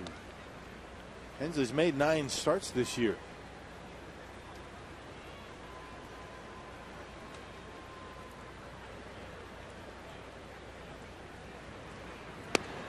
I was looking at Jack McKeon's record, his career managerial record. He's the all-time winningest Marlins manager, despite managing just 4 years for the Marlins. 16 big league seasons as a manager. So take a guess. He's 80 years old, right? Take a guess. Who has more division championships, more first place finishes? Ron Renicky or Jack McKeon? As Kotsay goes into left center, Bonifacio is there for the out. The answer is Ron Renicky. Jack McKeon has never finished first in his division, ever. About that. But he does have a World Series title back in '03. That was as a wild card team. You know, just because you asked the question, I think you gave it away. I mean, just, you know. Could have been a tie. Could have been. That's a good look. Jack McKeon is a big fan of Renicky and the Brewers. He loves the Brewers as far as a matchup with the Phillies. He thinks the Brewers match up well with anybody in the National League, and McKeon sees a lot of the Phillies in the National League East. And when these guys get going, they swing the bats. They can play with anybody. You know that starting pitching is going to be there day in and day out. Just a question of whether able to score enough runs. Nigel Morgan's second plate appearance. He grounded out his first time up.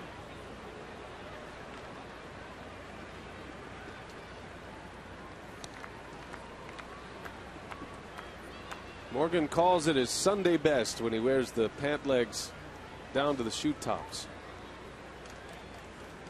Another one of the quirks for Nigel Morgan.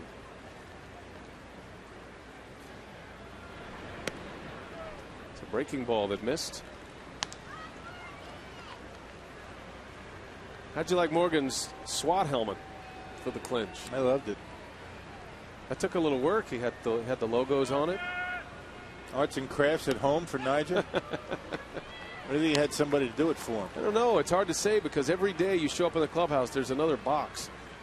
Morgan has, you know, something delivered. T-shirts, SWAT helmets. That's like my house. Yeah, exactly. Another box of Clement's sausages. There's a base hit to right. Morgan singles, and he's 1 for 2. Not that I wouldn't eat them, but not every day. Yeah. You know how sometimes you know, things are purchased online. You have the UPS guy come every day. Packages all over the doorstep when I get home. Josh Wilson will bat for the first time.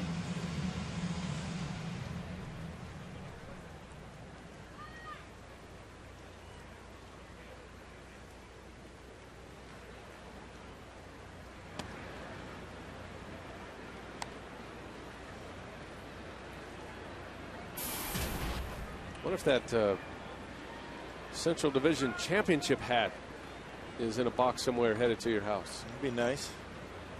Along with a T-shirt. I'm sure the fan who plucked that off your head.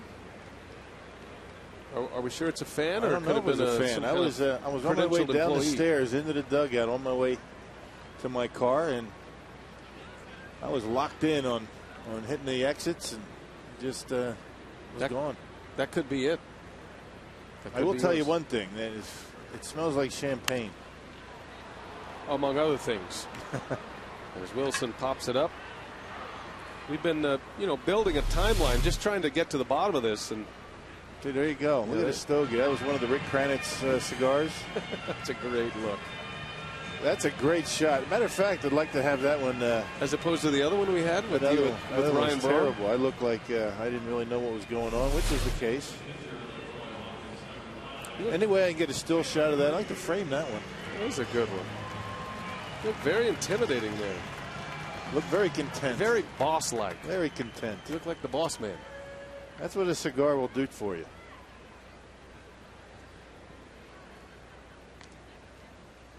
Felt bad for Cranny. He kind of unloaded on his humidor down there in the coach's room. It's for a good cause, though. Yeah, that's the time to do it, right? Right.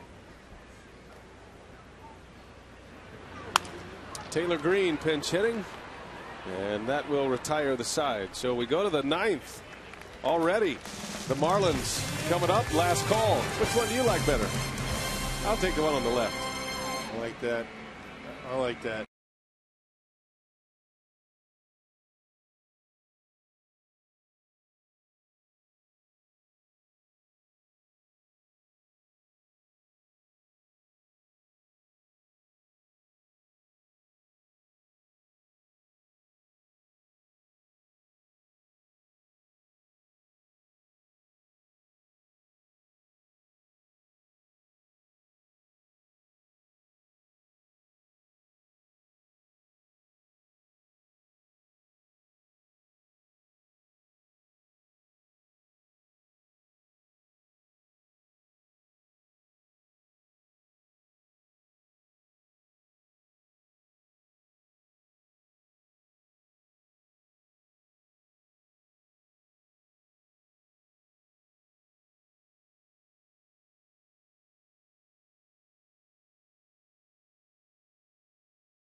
Ricky Weeks, our Menards player of the game. And a good day today for Weeks. 3 hits, drives in a run. He goes 3 for 4 today as Ricky Weeks continues to get himself back in shape, back into big league baseball shape after that severely sprained ankle in late July.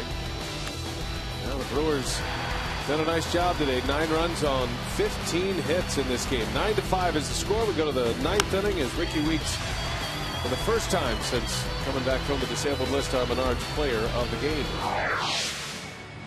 Hey, Ricky looking good. He had yesterday off, and I would imagine Ricky's going to play out the remainder of the season, the last 3 games, to try and get that stroke on a consistent basis. Going to need him in the playoffs as Mark Estrada takes over here in the 9th inning. His 42nd appearance of the season. Outstanding job this year filling in for both Zach Greinke and Chris Narveson out of the rotation as Martin Maldonado takes over for Kataris behind home plate.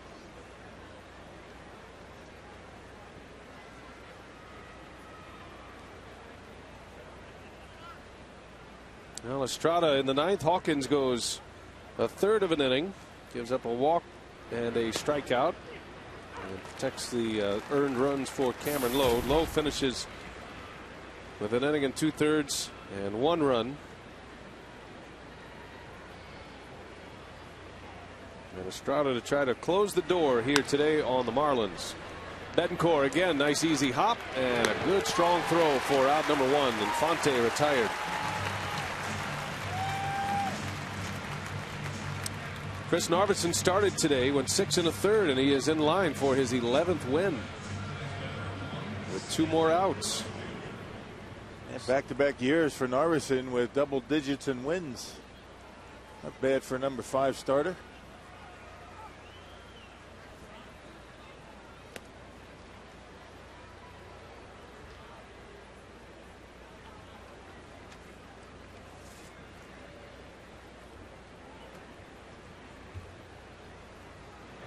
Stanton, big cut and a miss.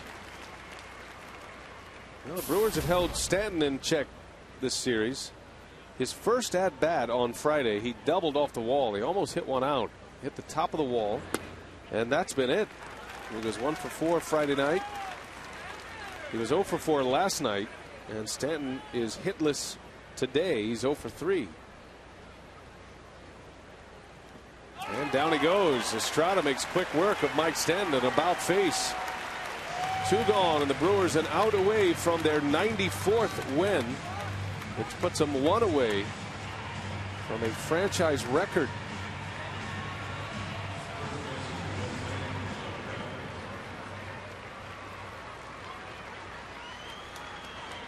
Now the Brewers with 54 home wins. 1 more out, and they'll set a franchise record for home wins in a season with 55. No Brewer team in franchise history has ever won 55 games on the home schedule. Braun with a home run today, 2 for 3. Still leading the league in hitting. Batting .333.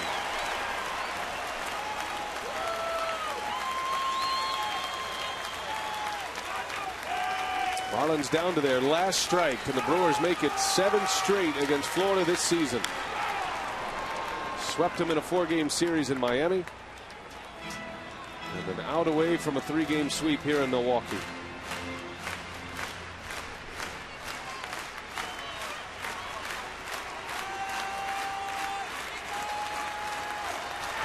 And there it is. That's your ball game. Marco Estrada.